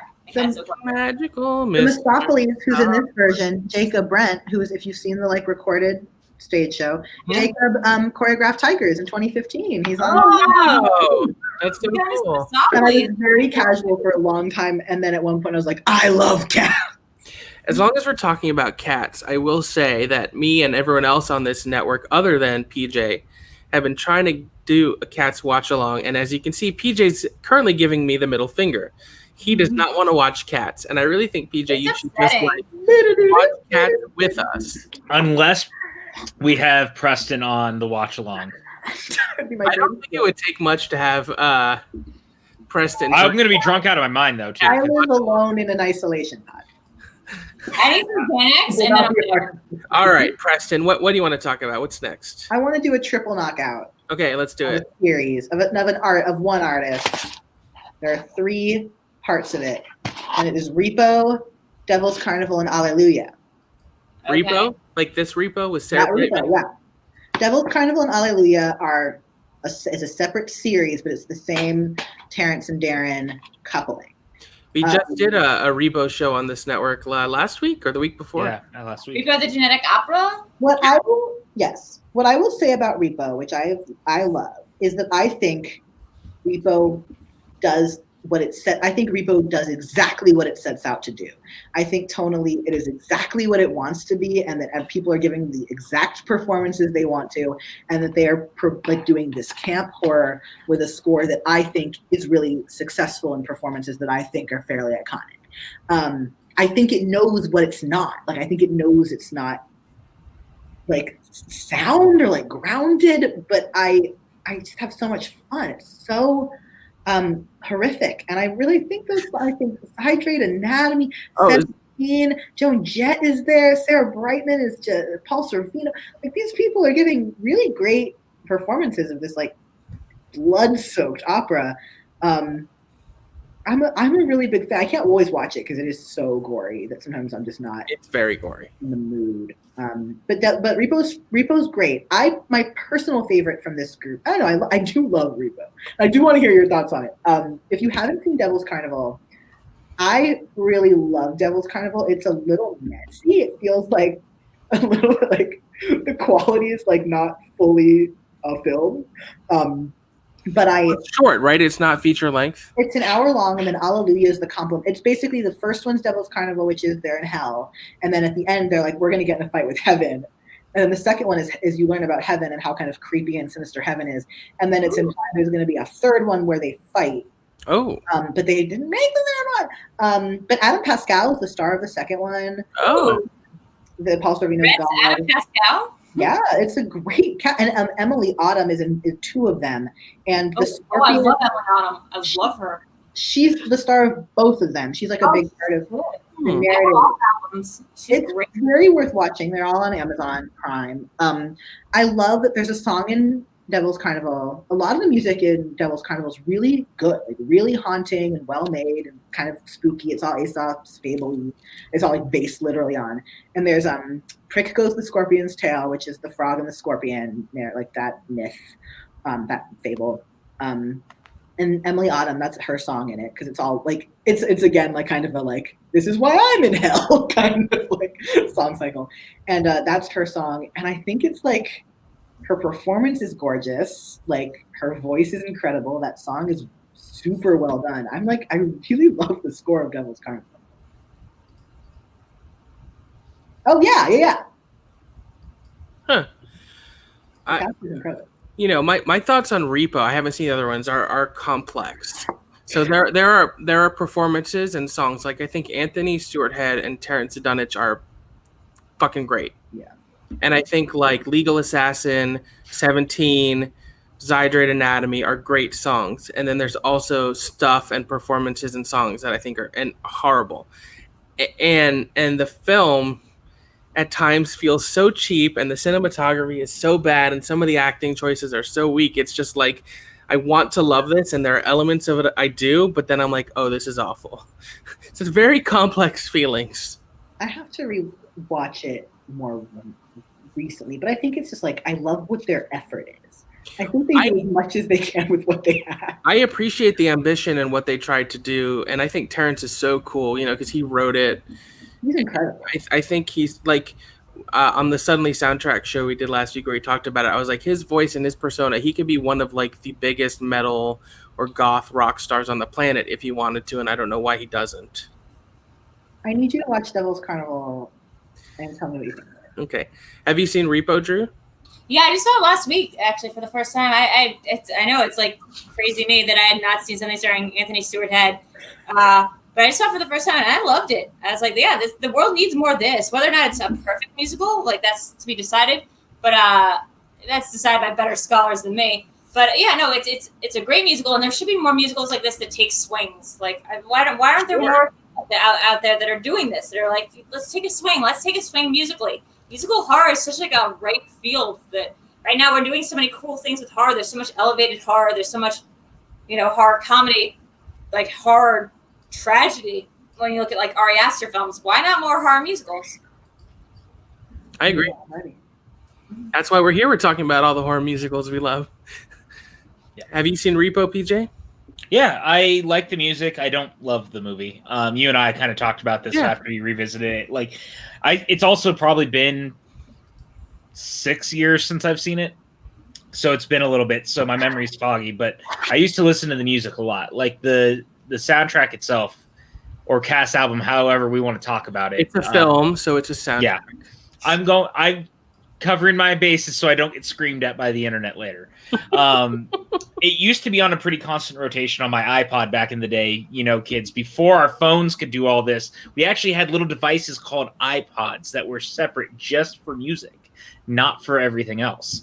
So I used to listen to it a lot, and I liked it quite a bit. And I mean, again, to the point, Anthony Stewart Head is amazing. Like, he from Buffy the Vampire Slayer to just about anything he was ever in, even his one episode of Doctor Who, like, memorable. We love the man. His voice is insane. Yeah. So and in Repo, he gets to show off so many facets of it. Like, he has so beautiful, like, lovely ballad notes, and then he's just like metal rock scream. I'm like, that's coming out of you. Damn, Anthony, go for it. Yeah. Absolutely. Repo. All right, PJ, your turn. Okay. This actually got brought up in the chat earlier, and I was wondering if it would come up before I got to it. And thankfully it didn't, because I want to talk about Evil Dead the musical. Evil Dead the musical is so brilliant because it's such a nice love letter to the series in so many ways. But not only that, it has such a great soundtrack that's almost like 60s rock-esque, like a Beach Boys album. That's the best way to describe it. Like, it's almost beach rock music set in the world of Evil Dead with Deadites dancing around, singing about how they're going to drag people to hell and shit. And it is bonkers. It is gory as fuck. And I love it because it clearly loves this world and the material so much that it just is so easy to fall in love with. And I could listen to the cast album forever and ever and ever. I just think it's so good. Anyone else? Is it just me? Am I No, the no, only it was on Okay. my list. Okay. I love Evil I Dead. just want to make sure. I've gotten to see it twice. So I got to see it when it was at New World Stages back in like 2006. But then I also saw it in Las Vegas, which they called the ultimate 4D experience. There was 100 seats in the splatter zone where you had to wear a poncho because of all the blood. There was like audience interaction, all this multimedia stuff. It like took this already very like awesome, fun, campy musical to the next level. And that's still one of my favorite like theater going experiences ever. Because there's no better show than Evil Dead the musical to like throw blood on you and like have the chainsaws in the audience and like these strobe lights ever is awesome. But you're right, the score is great. It is like the perfect fun. So it's like just this side of campy. It's like sounds some little like the Beach Boys reference was good, but it also has like some pop punk to it. Totally. I was listening to it earlier a little bit before this. I think it's great. I think it's like the example that for me of like what strong parody is, because it is so it's clearly a parody, but it takes it seriously. Like it is writing a fun, serious score with depth. Like for that content, I saw the movie actually like last year for the first time, like loving the soundtrack and like what I've seen on YouTube, and I was like, oh yeah, like this is to a T. Like they love this property and they took really good care of it. That Kandarian Demon song, please audition, Is amazing. Please walk into a room and sing the Kandarian Demon songs. My God. And the amount of times I say in complete unbeknownst to the people around me, I'll go, what a stupid bitch. Just like about something. And I would never say that, but it's like the reaction from there's like a whole 30-second song where they just go, what a stupid bitch. And it's just like one of my most referenced things, usually about myself, but like no one ever understands it. I need to hang out with more people who are going to get my Evil Dead musical reference. That, and there's also a great song that is the Bit Part Demon song that is fucking hysterical. And What the Fuck Was That is just such a great random ballad. Like it's such a show-stopping number and it's so good. Everything about it just works. Drew, have you listened to this or seen it? No, I've never even seen it. I've never heard of it. This sounds amazing, though. I'm going to have to check it out. It's so good. I think you'll love it. And if you're watching and you're in the chat, if you like Sam Raimi's Evil Dead movies and you like musical theater, you have to listen to this album. It's on Spotify. There's some videos of productions on YouTube from like regional theaters because this show has been done to death in the right way. It's like one of the most licensed musicals in regional theaters because it's so fun and it's great for Halloween. I would love to see it come back to New York. I think it's time. It's been a while since it's been here. I think that once all this shit with COVID is over, this will arguably be one of the ones we see pop up a lot. Because it in a lot of ways, to me, the thing that I've always loved about it, I brought up the gore factor. That gore factor plays a part because it feels like our audience participation almost. And I think that people are going to want to go to a show again where they feel like they can be as involved with everything going on and have a really good time. And so it just makes sense to be like, Evil Dead, do it. Like everyone's going to want to do it. It's just so good. It's so fun. And I think it's funny because it's more, obviously Evil Dead 2 is basically a remake of Evil Dead 1 and the musical has more in common with the narrative of Evil Dead 1, but it has some of that camp of Evil Dead 2. So it really, the love, like Preston said, it's so clear that the people who created this just love. Definitely. Love the franchise. All right, I'm going to skip me and let Drew go because unfortunately she has to head out a little early. So. Yeah, unfortunately. Sorry, guys. I want to stay and talk musicals, like scary musicals all day. I guess I have my list here. I'm like, oh man, there's so many I wanted to get to, but I guess I'm gonna end on one. It's gonna be Phantom of the Paradise. Great. It's a musical. It's not a musical. I don't think it's ever been on in theater, but it's a great Brian De Palma movie about people putting on a musical, starring Paul Williams. Why am I saying Brian? It's starring Paul Williams. It's rock opera. It's very strange. It's hit or miss. People are gonna love it or they hate it. But if you like glam rock opera, like you'll love Phantom of the Paradise. It's about it's sort of like the story of Faust meets Phantom of the Opera, all done to like a sort of rock album / Beach Boys sound. I've done a Suddenly soundtracks with Chris Clark about it, so it's one of my favorites. But yeah, absolutely hands down, that's the one I would recommend. Because I haven't seen it. Oh yeah, you have to check it out. It's so good. I've seen it once a long time ago, and I don't remember it that well, but I remember thinking it was cool. I definitely need to give it another watch. It's really great. I think the music is great.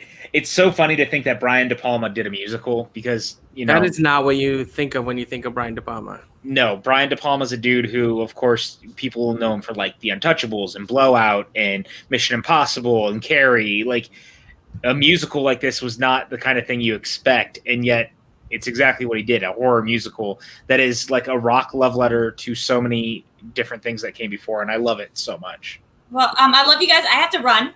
Thank you so much for joining us. Drew. See you. Well, hello, everyone. I think we're going to keep going for a little bit, even though Drew had to leave us. Hero will list some of her favorites. I'm sure that we'll get to a lot of the ones that we enjoy. So let's keep this train rolling. Maxwell, I think that's you then, right? Yeah, so rest in peace. That's so good. So I think I'm debating between two I want to bring up, but I think I'm going to talk about Dave Malloy's Ghost Quartet. Okay. So kind of like Cats, the Ghost Quartet is mostly a song cycle. It has a narrative, but it's one that's difficult to decipher. But what I'm going to do is I'm going to read the log line, and you're not going to understand it. And that's fine because I'm not sure I even understand it. But the show tells 4 interwoven stories. A warped fairy tale about 2 sisters, a treehouse astronomer, and a lazy bear, a retelling of Edgar Allan Poe's The Fall of the House of Usher, a purgatorial intermezzo about Scheherazade and the ghost of Thelonious Monk, and a contemporary fable about a subway murder. And none of it takes place in chronological order. But what I will say is that, it played at the McKittrick Hotel years ago, and then after Great Comet closed, they did a production at New York Theater Workshop Next Door, which is a really cool, malleable space. It was so intimate, and I ended up seeing it a lot because even though it can be a challenge to put together all the pieces, the intimacy and experience was always so affecting, but also chilling because much like the title suggests, Ghost Quartet, it is ultimately a ghost story. Yes, those were all words. And the album's on Spotify and iTunes and stuff, and I highly recommend listening to it because I think Malloy is one of the great composers of our generation, but he has such a unique way with words and with music. And every time I saw the show, I felt like I'd experienced something profound and also incredibly spooky. Like it almost felt like if a seance was a musical. There's a part of the show towards the end where they black out the entire house, other than the exit signs, of course, because New York law. And they sing for like 8 to 9 minutes in the dark. And the music just washes over you. And it was always such a profound experience. But it's so spooky. And I think it's a perfect Halloween musical because it just gives you that feeling of like fall and lighting candles and telling ghost stories. I don't know if either of you guys are familiar with it. I'm not. This is the first time I've heard about it, but you have me intrigued, which is why I'm excited now. Like, I need to check this out, clearly. Can you send me a link to it? I can. So actually, what? He released the video of it, right? Right, that's what I was going to say. So he actually, on his YouTube, has the full production from the McKittrick Hotel, which was not the most recent production. I highly recommend watching it because the visuals of it, even though it's still confusing, intentionally, it's not supposed to be like a very clear narrative. It gives you such a good idea as to what's going on, and I'm such a huge fan of it. I need to see it. Dave is someone who, I need to like see it. It's hard for me to like listen. Like I don't like listen to Great Comet or We're All Addicted to Texting, the musical. Octet. But I like love, especially Octet. Like Octet was like the Malloy soundtrack for me, where I was like, oh, like I like. Yes, Mike, the same Dave Malloy. Yeah, when his more intimate stuff like really gets me, but I want to see it in context. Well, watch. Like I said, Ghost Octet. I'll put a link in the chat now. Actually, you can watch the whole thing on his YouTube, and I highly recommend it. I think it's the perfect. I love Brett Nashville musical. It's so intimate. Even on this video, you get the intimacy, and Gelsey Bell, who is in The Great Comet. It's a 4 people. It's basically a chamber musical. It's just 4 of them. Dave, who plays the piano and sings, Britton Ashford, and Gelsey Bell, who were both in Great Comet, and both have such unique, incredible voices. And Brent Arnold, who mostly plays the cello, the guitar. He plays the erhu and the dulcimer and percussion. He doesn't sing as much, but all of them add such an incredible texture to it. I just put the link in the chat. I see. I'm putting it up here so you guys can see it also. Give it a watch, give it a listen, but you can watch the whole show legally. It's not a bootleg. Dave put it out. Go for it. Preston, what you got? Oh, this just in. I realized my parents were texting me the whole time, and I had my phone on. I can't hear it, which he's realized. But he said, we did see Joey Fatone as Fiero. Oh, he was Fiero? Wow. So there you go. Fact checking. My mom was apparently very entertained about the Fiddler on the Roof as Halloween. Oh, that's good. Oh, that's awesome. That's awesome. Is it my turn for a thing? It is your turn, yes. So I need to establish that I've seen this because everyone asks me if I've seen it as if I haven't. And obviously I've seen it, and obviously I love it. It's Anna and the Apocalypse. Oh, yeah. Oh, shoot. I didn't even think about that. Yes, this is perfect. I love my Christmas horror. I love my Krampus, Gremlins, Anna and the Apocalypse trio of Christmas horror. Anna and the Apocalypse. It's a zombie teen massacre movie. It's just about these school kids they're British. They're British school kids who their school gets taken over, their town gets taken over by zombies, and Anna has to slay them all and try to escape and save the day with her friend. And it's filled with like pop bops. It's almost like Disney Channel style, like upbeat pop music. And it's just like that's like part of it is like it's like original but lives in like the world of parody. But it's very like it's heartbreaking in certain moments, and it's very well performed. I think it's like a very exciting addition to like the genre of both horror and musical and Christmas. Yeah, I think it's really fun. I think it's on Amazon Prime if you haven't seen it. But it's like you said, it's like it's zombies, but it's upbeat and they're singing. It's such a delight. Have you seen it, PJ? I have. I love it. I think it's fantastic. Sorry, I have a corgi that keeps jumping on me. No, I love Anna and the Apocalypse. I think it's so joyous and so wonderful. And there's something about it being a zombie film at Christmas time that also ends up being like, we've heard before that a lot of the reason Shane Black has set a lot of his movies at Christmas is that there's a sadness around Christmas, right? People feel alone at that time of year and stuff like that. So to do a zombie film right around that time is so interesting because it does have that aura of like creepiness and sadness. I mean, there's also a reason that one of the all-time great stories, like A Christmas Carol, is set at Christmas time because there's something inherently spooky and weird and sad about Christmas time. And I love that they kind of capitalized on it with a rock musical of sorts. Arguably the most well-known Christmas story is A Ghost Story. Yeah, exactly. So it's just very interesting to me, and I've always loved it. I actually saw it for the first time last year with Brandon Hanna. We stayed up super late one night and watched it because I had never seen it, and he was obsessed with it. And now I don't even own it on Blu-ray. I don't know if it's even on Blu-ray. It's definitely streaming on Amazon Prime, I believe. If not that, then Hulu or both, maybe. But I love it. I think it's great. I'm glad that Preston brought this up because I hadn't thought about because I was doing mostly stage stuff. I hadn't thought about branching myself out because I'm an idiot. And so, I'm glad that you brought this up. And I can make fun of myself like that because it's true. I am an idiot. Well, Mr. Idiot, what's your next pick? Okay, well, you did that right as I was going to pour alcohol. Damn it. Let me see here. No time. I should put some alcohol in my glass. Well, you know what? I'm going to say it because we were just kind of talking about it. And this is going to be, I think I saw pictures of something similar in here, but there's many versions of a Christmas Carol that are on stage, whether they be musical or not.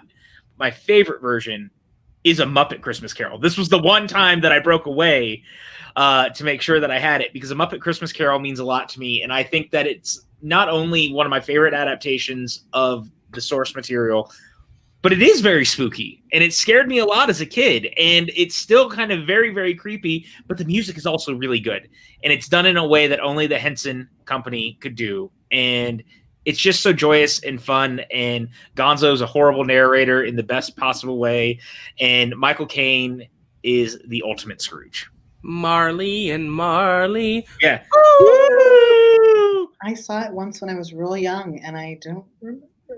You should watch it. Then you need to watch it. I love A Muppet Christmas Carol. I think it's one of, if not the best film adaptations of A Muppet Christmas Carol, but it's a Christmas movie. I get your point about it being a spooky musical, but I don't want to waste any time on it. No, we don't have to, but you asked me and I threw it down. No, your pick is valid. We've been going a while already. Let's keep moving, yeah? Yeah, I'm totally cool with that. So, oh God, what do I want to do next?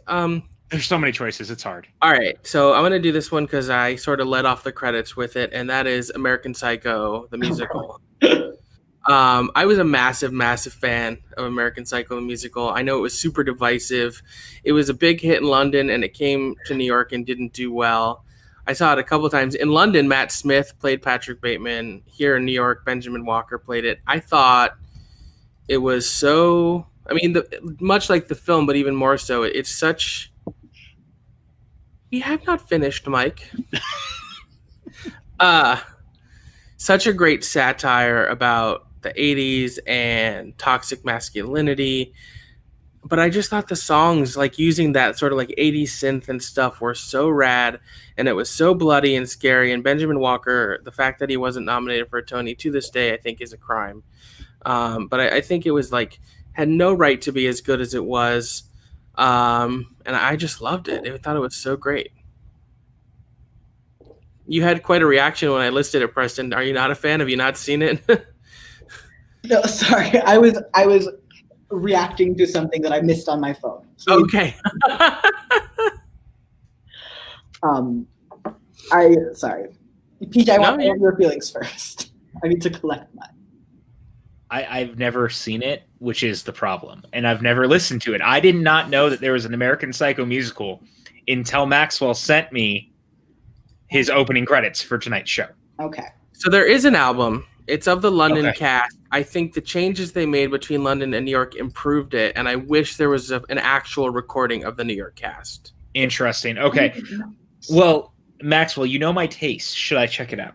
Yeah, I would listen to it. Yeah. There's a performance they did on, I want to say Colbert, one of the nighttime shows that gives a good taste of what it's all about. Rad. I'll check into it. I had the experience with this property. If I went in, I hadn't seen American Psycho. Later in my life, I went back and I watched, because I wanted to make an American Psycho 2 a la Carrie 2, because there is one with Mila Kunis. There it is. And William Shatner. It's too bizarre to make a parody of, is what I figured out. It's just nothing is grounded in anything. When I was watching, we're back. When I was watching American Psycho the musical, my brain went, what is this? Do I enjoy what I am seeing? And I was like, I'm intrigued. I'm captivated. I don't know if I like it or not. I can't quite figure that out, but my ears are hearing things and my eyes are seeing things. And then the second act started and I went, no, actually, I think I don't want more. Okay. The bag number came and I was like, what is this? I think there's so much of that. I think because musicals need heart to like thrive. I think that's what Sweeney Todd is. So characters surrounding Sweeney Todd have so much heart that it's like really successful. I think American Psycho suffers because no one has heart. So to me, that's what like took me. That's what made it harder for me to like get into it. It's certainly like a ride, as Liz said, like it's certainly like a ride, but I couldn't like Helene York, it's Helene, it's how you pronounce her name, was giving an incredible performance, but like no character was empathetic, no character was pleasant or likable. So like it could only take me so far. I get that. I think the way people watch things is always different. I don't need to like someone to like something. You know what I mean? Mm-hmm. And I happen to be quite a big fan of the film, and I thought the way they adapted it, even down to, as Liz says here, the rain jacket scene, like the way he put on the jacket and killed him, and they like lowered a scrim down and the blood splattered. I thought it was so great. But it was divisive. The reviews were not good. It was a flop, and that's okay. American Psycho is my Carrie the musical. And it was not an immediate dislike for me. I would probably not really see it again. But to me, like there's something different between, oh, I had fun watching this, and like, oh, I really connect to this. And maybe for Carrie, the only reason I like the musical is because I already know the characters, because they're super underdeveloped in the musical. Like the musical offers me so little, but I love it so much. So, my producer mind thinks that American Psycho the musical would be perfect to do like an immersive production of in a bar. Or a nightclub, because it's very 80s nightclub. Overhead would be much cheaper. I would hope it comes back in some form, because I think there is a lot of people who would appreciate it if they got the chance to see it, and not necessarily at like Broadway ticket prices. Reacting to that comment, I think Mike Flanagan would do a gorgeous fun home adaptation. I actually agree with that. I think his like understanding of the depths of sadness of humanity is what's so striking about his work, more so even than his horror composition, which is amazing. There's but I think reason. That's what makes him one of the best, if not our best, currently working horror filmmaker. I was going to say, largely a ghost story in many ways. It's exactly how Haunting is. Yeah. She's recalling ghosts and people she's grieving and experiences she's grieving. Yeah, well, I mean, that's the reason that, in my opinion, Dr. Sleep is such a masterpiece. I mean, I don't want to derail what we're doing, but like Dr. Sleep is such a human story, and it's such a stark contrast to The Shining, because Kubrick was not a human filmmaker.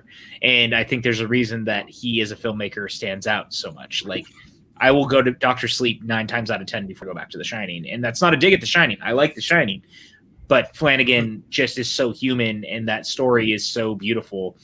He tells it with such ease. So I think he's the So, he's the anti-what? The anti-Ryan Murphy. Yeah. Yeah.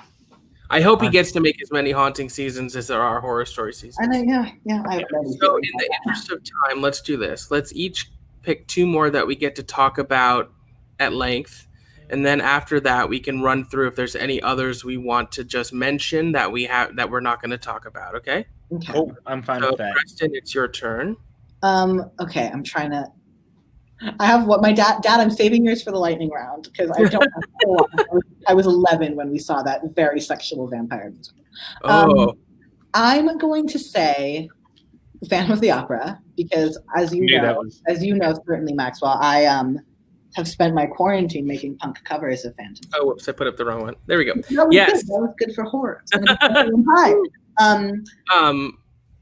Which I've listened to and are pretty rad, and you should listen to them if you haven't. Thank you. They're done. I finished them. I finished Music of the Night, and they are complete. Are they on your YouTube or something? They're on my SoundCloud, which I I should put them on YouTube. They're a technical mess, but I did great for like my capacity. I love Phantom so much because it makes so little sense, but it's so committed. Like, I will never figure out what type of being the Phantom is, how he lives in this beautiful swamp basement. They cannot irrigate him. They cannot stop him. He's magical. Is he crazy? Is he magic? Like, there's no questions are answered in Phantom. No, how is he doing it? How does he do the frog voice? How does he? I don't know. I've seen it so many times, and I always go the whole time, and then after I'm like, did any of that check out? Like, I should probably read the book. I'm sure like it makes sense somewhere. But the musical is just at 110% with like 30% logic. But like, if the Phantom, we could fix his face. Like, I'm really glad you brought this up because I love Phantom of the Opera, and we did a top 10 villains song here on the channel, and I really said that one of the songs in it, I believe Angel of, was it? Music of the Night. It was Music of the Night, and I really made the case that that is a villain song because he's literally kidnapping her and taking her away, and I was voted out because everyone was telling me he's not the villain, and it's not a villain song, and I was like, have you guys watched the musical? He's clearly a villain. He's kidnapping her. He's brainwashing her and taking her away. It was very confusing. I wasn't on that show, so I can't comment. Well, one of the people on there also thinks Ursula's not the villain, so there's no shock to me. No need, we can't. But I'm glad you brought it up because I do love Phantom. I like Phantom a lot. I think, over 2 hours, 45 minutes, some of the music gets quite a bit repetitive. I will give you that. But I think there's some beautiful songs in there, and I think seeing it live on Broadway is always a magical experience because they haven't updated it since the 80s, and I love how creaky it is. Like, the boat is so loud that during that scene they're lip syncing because their mics would just pick up so much of the boat creaking. And I just love that it's sort of like a stationary relic of the past of musical theater. It was like the mega musical of the 80s. They haven't changed it. And I find that so lovely. I want to go see it the next time I'm back if the world is done, because I haven't seen it on stage since I was 14. It was the first show I ever saw on Broadway in New York. It's definitely spooky. Like, even now, the way they like throw his voice around, I almost feel like they should add more immersive elements to it. Like, I would love them to like redirect it, but like just have the Phantom pop up and like say boo to people sitting in the audience. Be like, boo, I'm the Phantom. I got you. You from Texas, you tourist. It was the only musical playing in the world for a hot minute, wasn't it? Because it was the first show that came back in South Korea. Yep. Yeah. And I'm just going to add, I think the movie's actually pretty good. I do too. And I'll leave it at that. I was watching it recently and I turned it off and I can't remember why. But then I watched the Sierra Ramin live taping a lot. Yeah. Ramin Karimlou's voice is out of control. His Phantom is gorgeous. I have no questions with his Phantom. Not a single thought. Everything even if he's a Phantom, you can blow up his swamp basement. That's not mystical. Like, don't let that live under your theater. But we don't know that he would die. He might survive it. He might just walk out of it. They haven't tried. They don't try anything to get rid of this guy. They complain about him all the time. All right, PJ, what you got next, my friend? I have one that I think you also have, and one that I think it means a lot to me for a lot of reasons. Because it's also just a really good gateway production for people. Am I about to get on my soapbox? I think you're about to get on your soapbox because we're talking The Lightning Thief. Yeah, we are. Oh, and look, I know that this is not typical spooky, but it is a show full of monsters. And creatures. I have monster songs on mine. Ooh, yeah. Oh, why didn't I bring up monster songs? Oh, I can. Well, we can. But look, The Lightning Thief musical is a fantastic adaptation of the first book in the Percy Jackson series. Oh no! Oh, did we lose PJ? The Tonys were in charge of this recording. So I'll pick up on what PJ was saying a little bit. That was awkward. He's back. I'm sorry about that, guys. I'm sorry. I hit a button by mistake. It is such a great adaptation of the books, or at least the first book, and it just understands the world. It understands the characters so well. The music is incredibly joyous and fun to listen to. I think that it really does a lot with not a lot of stuff. Like, it's such a great minimalistic play in all of the coolest ways. I just adore it to pieces. The score and the music is fantastic. You guys can listen to it on Spotify right now. I really do recommend it if you get a chance. The cast album's great. So here's what I'll say. I agree with everything you're saying. I was a big fan of the Lightning Thief musical. I like that you called it a gateway musical because I think it's one of a few musicals that have come out over the last couple years that have sort of found life through social media. The show's path to Broadway was unique in that it toured first. And I think these are the shows that are getting teens and young theater goers excited. And if you don't cultivate that and make them feel good about what they're loving, you're not going to have older theater goers in 20 to 30 years. But here's what I want to say. And keeping in mind, if people who watch this know, I am friends with Rob Rikicki. We talk a lot. He's been on the show. So take this for whatever bias you may or may not want to. The Tony nominations came out today for the very strange season that we had this year. Of the musicals that were eligible for new musical, only one of them had an actually newly written original score. The rest are all jukebox musicals, and that was The Lightning Thief. The only scores that got nominated for Best Original Score were music that was written for plays. So like a film score, sort of like underscore for the plays. And I don't want to impugn or tarnish that work at all. Some of those scores are truly lovely work. And this is not the first time where play scores have been nominated. But to me, to not nominate The Lightning Thief score in being the only original score that made it on Broadway this year, and that's a really good score, was inexcusable. To me, it's a slap in the face, not only to the show and Rob, but to young theater goers, to the idea that we need to shift things forward and excite people about new things because it's a pop rock, pop punk score.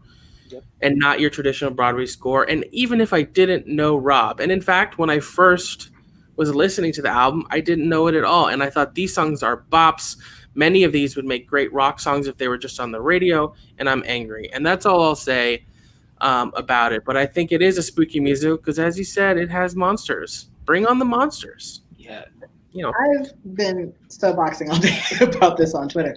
I also know Rob. I say like we met as collaborators and we are friends, and I like as biased as I am, I think also we are close, and I am so admiring of him because he is such a genius writer, so full of heart, and such a which is a product of him being a wonderful person, a very special human being who's a great artist. Anyway, I do not think you could have adapted the property with a stronger score. I think that score is what that book and that property sounds like. I think it got snubbed because they wrote it off as like a TheaterWorks show that was coming to Broadway, and I imagine that the large amount of judges didn't see it. We had that discussion that they probably did not think it would be. They probably didn't think they had to. I think a lot of people thought it would go to 6 this year. I think they thought they would catch whatever the back half was and just like wouldn't catch the kids show. So I think the reason it wasn't nominated is because not enough judges saw it for it to be eligible. I'm making that up, but I do think when you look at especially Be More Chill being nominated last year, and I think they're certainly up on the same caliber in terms of like, you know, I think if you nominate Be More Chill, it does not make sense to me that you wouldn't nominate Lightning Thief. I think it got written off as like a kid show, and I think that is so. Buffy fell. I think that Buffy was furious. She laughed. I think that that's so dangerous. I think that you are absolutely so elitist, and it is like writing off people like kids who love musicals and like adults who appreciate well-written musicals, like us. Yeah, I mean, seriously. And I think it's incredibly crafted for high schools and regional and college. Yeah. And I think that they're so lucky to have that score. I really thought it would be. I did too. I really did too. I'll say this too, because the reason I feel like it's such a slight is that the Percy Jackson fandom is pretty fervent. Like they are very close. They like Percy Jackson means a lot to a lot of people in the same way that the Harry Potter universe like creates a lot of people who love themselves within the universe. Like, you know, people love through that. Jackson's fans are even crazier in a good way. And Maxwell and I met a fan of the property when we went to go see it. And they don't have to worry about its creator being problematic. Well, I was trying to avoid that, but yes, 100%. The creator's actually doing way more to help than not. But we met a fan who, like, she travels to New York once a year or something like that, and they would go to shows, but like they had saved up to make sure that they were going to see Percy Jackson, and she was so excited. She knew the lyrics like front and back. She had been following it forever. Those young fans are the ones that feel alienated in this, because I was seeing it all day. Like all of them are so upset because they feel like they're being overlooked, and it's kind of something we've talked about with the Academy. Also, the Academy is slowly starting to change on the movie front for the same reason, because it felt like for a long time people like us were being shut out because we were always getting the same period dramas and shit over and over and over again, and it wasn't until recently that things more like Creed and some of those kind of things would start to break through. They may not win, but they were nominated. Was, I think, a step in the right direction, but it just sucks is all I'm saying. And you guys go listen to it, because I'm really pissed that it didn't get. And it's not the only disturbing thing that the Tonys are doing right now. Well, no, but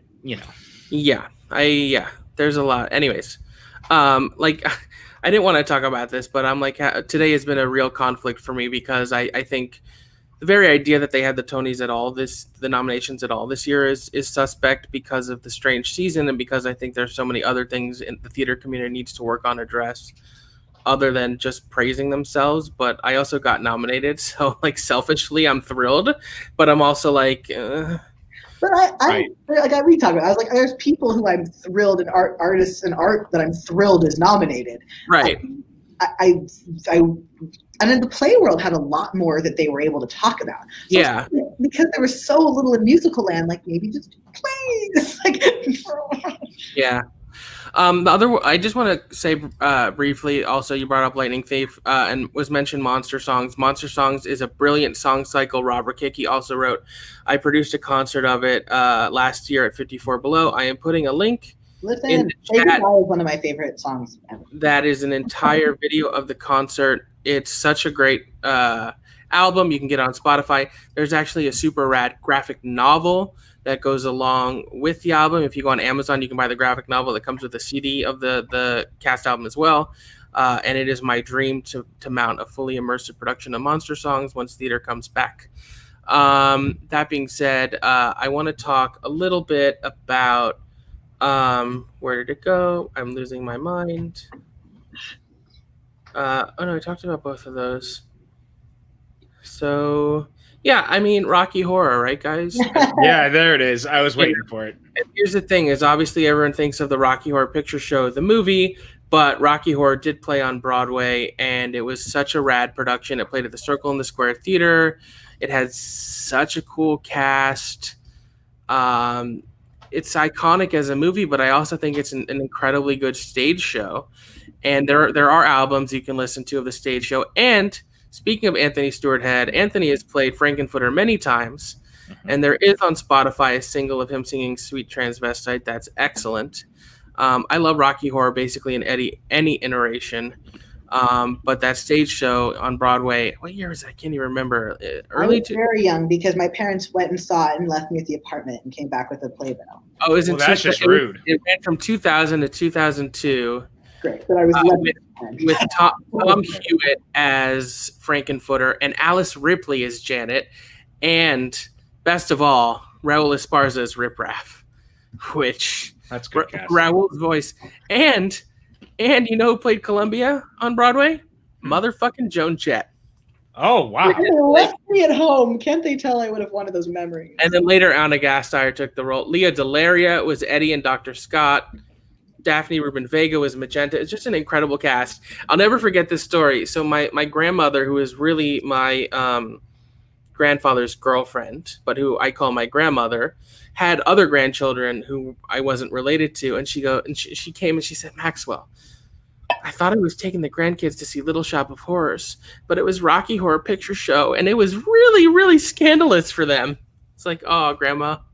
But yeah, Rocky Horror, I mean, it's iconic. It's a Halloween staple.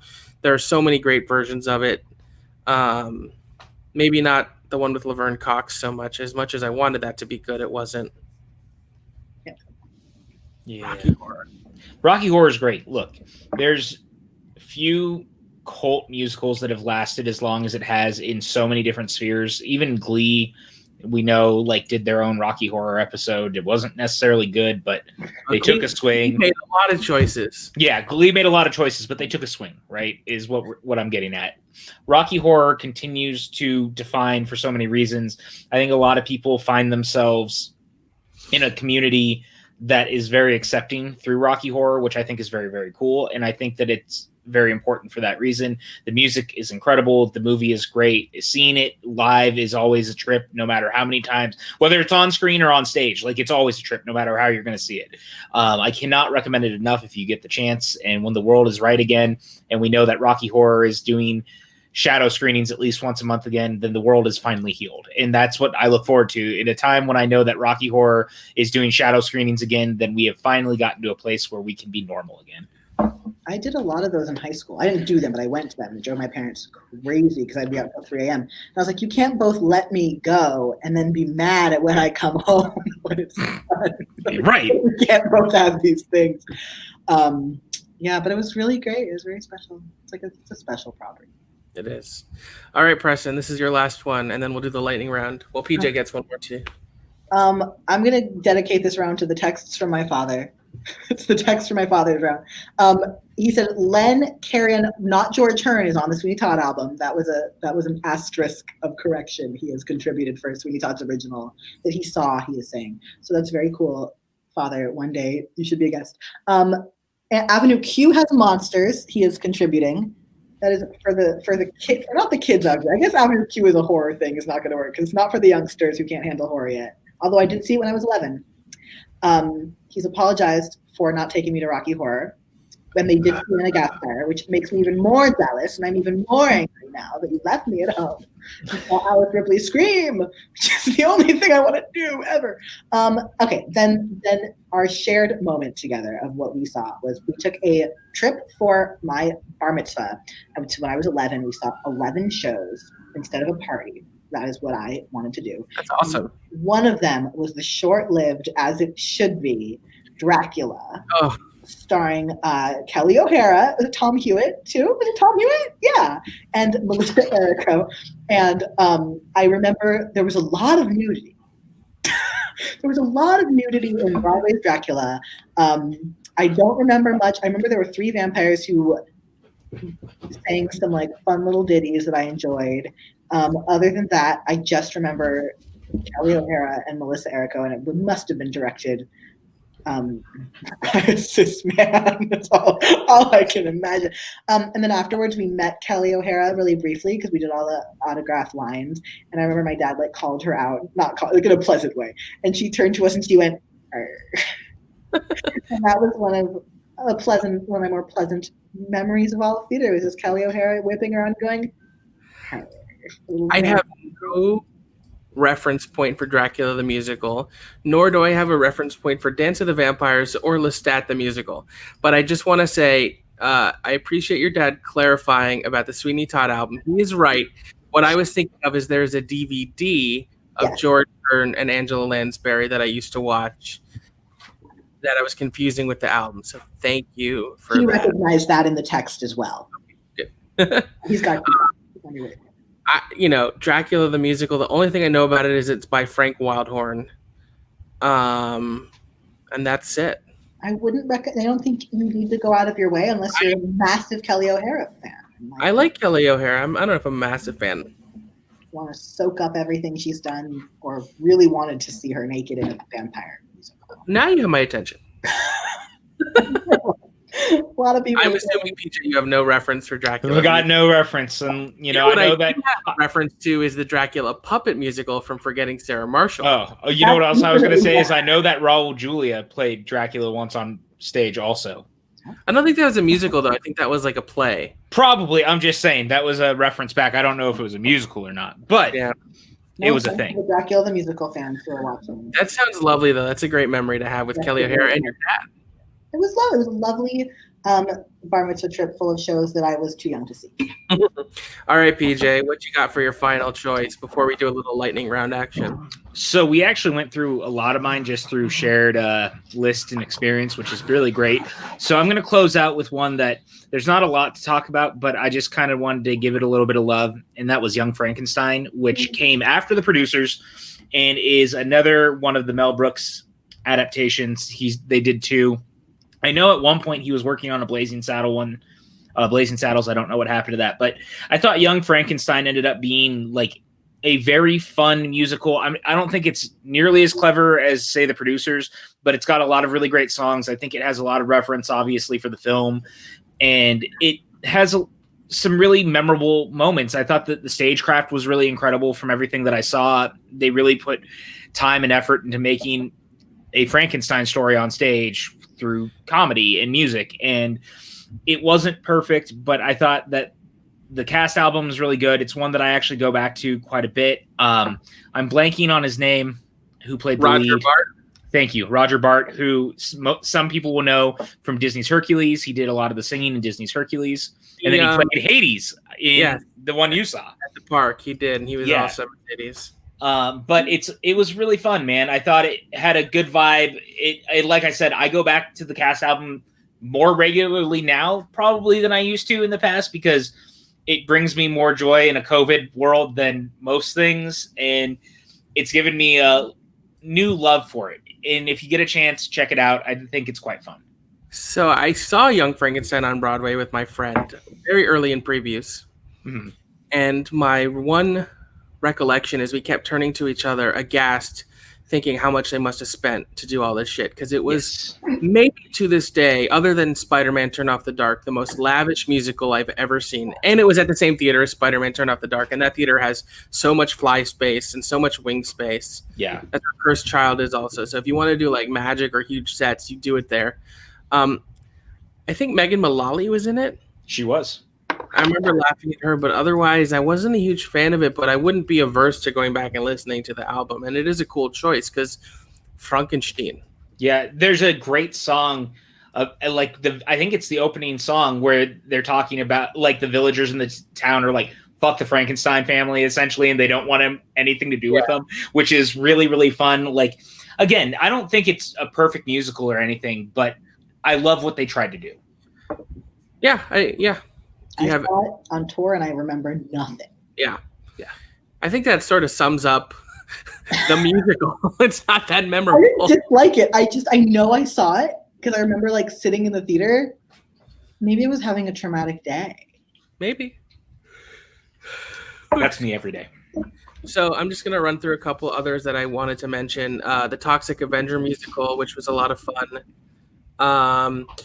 I know Drew wanted to mention The Nightman Cometh from It's Always Sunny in Philadelphia, which did tour on stage. I was in Shock Treatment, which they're doing the Suddenly soundtracks for. I'm going to cheat a little bit and mention, of course, the Buffy the Vampire Slayer episode Once More with Feeling and The Nightmare Before Christmas. And then we spoke about Frank Wildhorn and Dracula. I would argue his better, although still very suspect, spooky musical is Jekyll and Hyde. Oh. And I have a lovely picture here of David Hyde Pierce. Why did I say David Hyde Pierce when that's clearly David Hasselhoff? I knew what you meant. David Hasselhoff doing Jekyll and Hyde. And finally, it's not a musical, but I would be remiss, particularly because PJ and I got to see it together earlier this year before the world shut down. Yep. Let's talk about The Woman in Black, which is maybe the scariest thing I've ever seen on a stage. It was fucking terrifying. So simplistic and such a masterclass in just atmosphere and sound design. If it reopens at the McKittrick or anywhere else, I mean, it's been playing in London for years and years. 2 actors, brilliant. See The Woman in Black. Preston, are there others you wanted to run through? Yes, my mom had very comically chimed in with, why has no one mentioned the ghastly Dr. Jekyll and Mr. Hyde? She threw in an adjective was how deeply she felt, so she thanks you. I had Once More with Feeling. I had Sarah Berry from 35 millimeter, like very specifically the song Sarah Berry. Sure. The Ballad of Sarah Berry. Scott Oliver. Is, yes, right. 35 millimeter is gorgeous, and I think overall counts as like a great Halloween song cycle. And it's capped off with a very spooky like murder cheerleader thing. The song called The Ballad of Sarah Berry. Everyone should go listen to 35 millimeter. Other than that, I for the first time saw The Addams Family this year. I saw my cousin's high school production. That was one of the only shows. He was Fester, and I had a great time. It was a really fun show for a high school to do. The girl who was Morticia was really good. And she was also Heather Chandler the year before, so she's that high school scream queen. It was really cute. I didn't expect to enjoy it as much as I did, and I think it was great because, yes, now I'm going to have that in my head all night. I think I really enjoyed it because of the set. I think if I'd seen it on Broadway, maybe I wouldn't have enjoyed it that much. I did see it on Broadway. Those kids were having a great time. It exists. I recommend you see it at a high school where they have a chorus of 40 ghosts that are always around. 40 Ghosts. Mm-hmm. Is that the sequel to 13 Ghosts? I can't tell you. Oh my God, that was one of the first horror movies I saw and it ruined my life. I can't tell you. What I love about this high school is that they always have to have like 50 members in the chorus. And when I saw them do Heather's the year before, it's just so funny because Heather's like typically has like 8, I think, or 10 maybe chorus people. And they just beautiful started and the high schoolers came in and it was just like piles storming the stage. I can sort of picture like a high school or a college doing We Are the Tigers where there's like 10 or 15 other cheerleaders at the sleepover who just are there for ensemble numbers and have no dialogue. I think I tweeted their names once. Didn't I once do like a very long form of cheerleaders you could add? Yes, they're still up. If you want to license it for your giant high school, contact my agent. Is that the end? That is, yes, contact my agent is the end of my That's the best way to end any comment or statement. PJ, do you have a couple others you want to run through, or we covered them all? I mean, obviously the Addams Family, I had never seen it until we talked about it on the channel. I went back and listened to it and I thought it was really, really fun. If we're going to talk about that kind of stuff right now, it obviously stands out. And Love Never Dies, because we talked about Phantom of the Opera, but Love Never Dies is still out there too. And I actually quite like Love Never Dies. I know that's a weird thing. I know a lot of people don't like it, but I actually like it a lot. I think that there's especially some stuff in it that I like more. I think that there's a great song in the middle that's like a great rock anthem that the Phantom does at Coney Island that is just remarkable. If you get a chance, it's on Blu-ray. I'd say check it out. But I'm glad that we got to talk a lot of spooky stuff because I learned a lot from you guys that I'm still needing to catch up on so many spooky things. And I love you guys for it. Really, really scary musical, just horrifying, came to mind, and that's Starlight Express. I'm very unfamiliar with Starlight Express. It's horrifying. If you think that's scary. I want to contribute that the main reason I don't like Love Never Dies, which is no one else's reason, is Meg Giry to me is clearly in love with Christine in Phantom. Like clearly in love with her, lesbian vibes every which way. And then in Love Never Dies, they take that. So, that's fair. I can give you that. Which was not fair. I needed that. So no one else carries that burden except for me. So other than that, I cannot comment. That's fair. That's fair. Well, Preston, thank you so much for joining us tonight. It was a pleasure to have you, and also huge thanks to Video Drew, who had to leave early. I hope you had fun talking about spooky musicals. I sure did. And I hope the people watching at home learn some stuff, have some stuff to listen to check out, get yourselves in that spooky Halloween mood. This really got me ready to power through. I'm going to go watch Haunting of Hill House now. I'm rewatching. Awesome. I just finished my rewatch of it. And you got to watch Bly Manor, PJ. Bly Manor is gorgeous. It's gorgeous. This week. It's much more romantic. It's much softer. What I appreciate about it is it would have been easy to do the same thing, just do another traumatic, like horror-filled, nonstop scare fest. But the fact that it is something different, but still feels like that it works in the same like anthology series, I think it shows that they could keep going and really do some unique and interesting things. And Mike Flanagan's dedication to queerness. I'm saying Fun Home. Mike Flanagan Fun Home. I'm calling it. It's happening. I'm contacting his people. All right. Preston, where can everyone find you on the internets? For better or worse, at Preston Max Allen. That's my Twitter. That's my Instagram. Come hang out while I yell about politics and lesbians. Two of my favorite things, honestly. Is there anything else? No, it's my cat, politics, and lesbians. Well, thank you so much. I'm going to drop you out, and we'll just rerun through. Hi, Preston. Thank you for being here. Love you. Thank you so much. Well, PJ, that was a delight. It was so much fun. Like I said, I realize now how much I have to learn. in a good way. You know what I mean? Like, I love Broadway musicals, but one of the things I've always told you, like, part of the reason I love doing this is that I've learned so much along the way, and you have helped me learn more along the way, which I love. And I appreciate that. And sorry. No, finish. I was just going to say, in the time that you and I have been friends, to the time that we have traversed this theater space together, to the times that we've done all of this, you have not only taught me more, you have made me better, and I have become better, and I appreciate you for it. And I'm glad that we got to do this because you and I both love horror and Broadway. We got to share that together with the internet, and we hope that you guys enjoyed it. Yeah, I hope you enjoyed it. And what I was going to say is I thought this was really fun, and I thought it went well. And although, we're going to keep doing Front Center Mezzanine with all sorts of fun interviews with different guests from the theater world, I think this worked really well. So maybe, once every couple episodes, we'll do something like this where we focus in on a certain genre of musical and stuff like that, just to keep things interesting. Because I think as much as I love doing the interviews, and I think you guys have enjoyed them and as informative as they are, there's like so much more in the world of theater to traverse and discuss. So I want Front Center Mezzanine to be a little malleable. It could be a little bit of this, a little bit of that, with the main focus, of course, on the interviews. But I hope you guys enjoyed it tonight. And of course, as always, thank you for joining us. I'm just going to run through real quick some of the other stuff we have going on the channel. As we said, tomorrow there's nothing because it's the Schmodown Teams title match pay-per-view. I think if you're a $10 and up patron, you get it. And if not, you have to buy a ticket. Corruption versus Shazam. It's sure to be a hell of a match. I am very much looking forward to watching it. And also the Horror Free-for-All coming October 30th. I, again, don't know anything about it, but I can also confidently say it's going to be excellent and super fun to watch. I'm glad that you know that I worked my ass off. Yeah. As he always does, but especially for this, PJ works incredibly hard to make the movie Trivia Schmodown what you guys love to watch. And this, and Free for All in particular, needs so many questions and so many quality questions, and I think he really did an incredible job.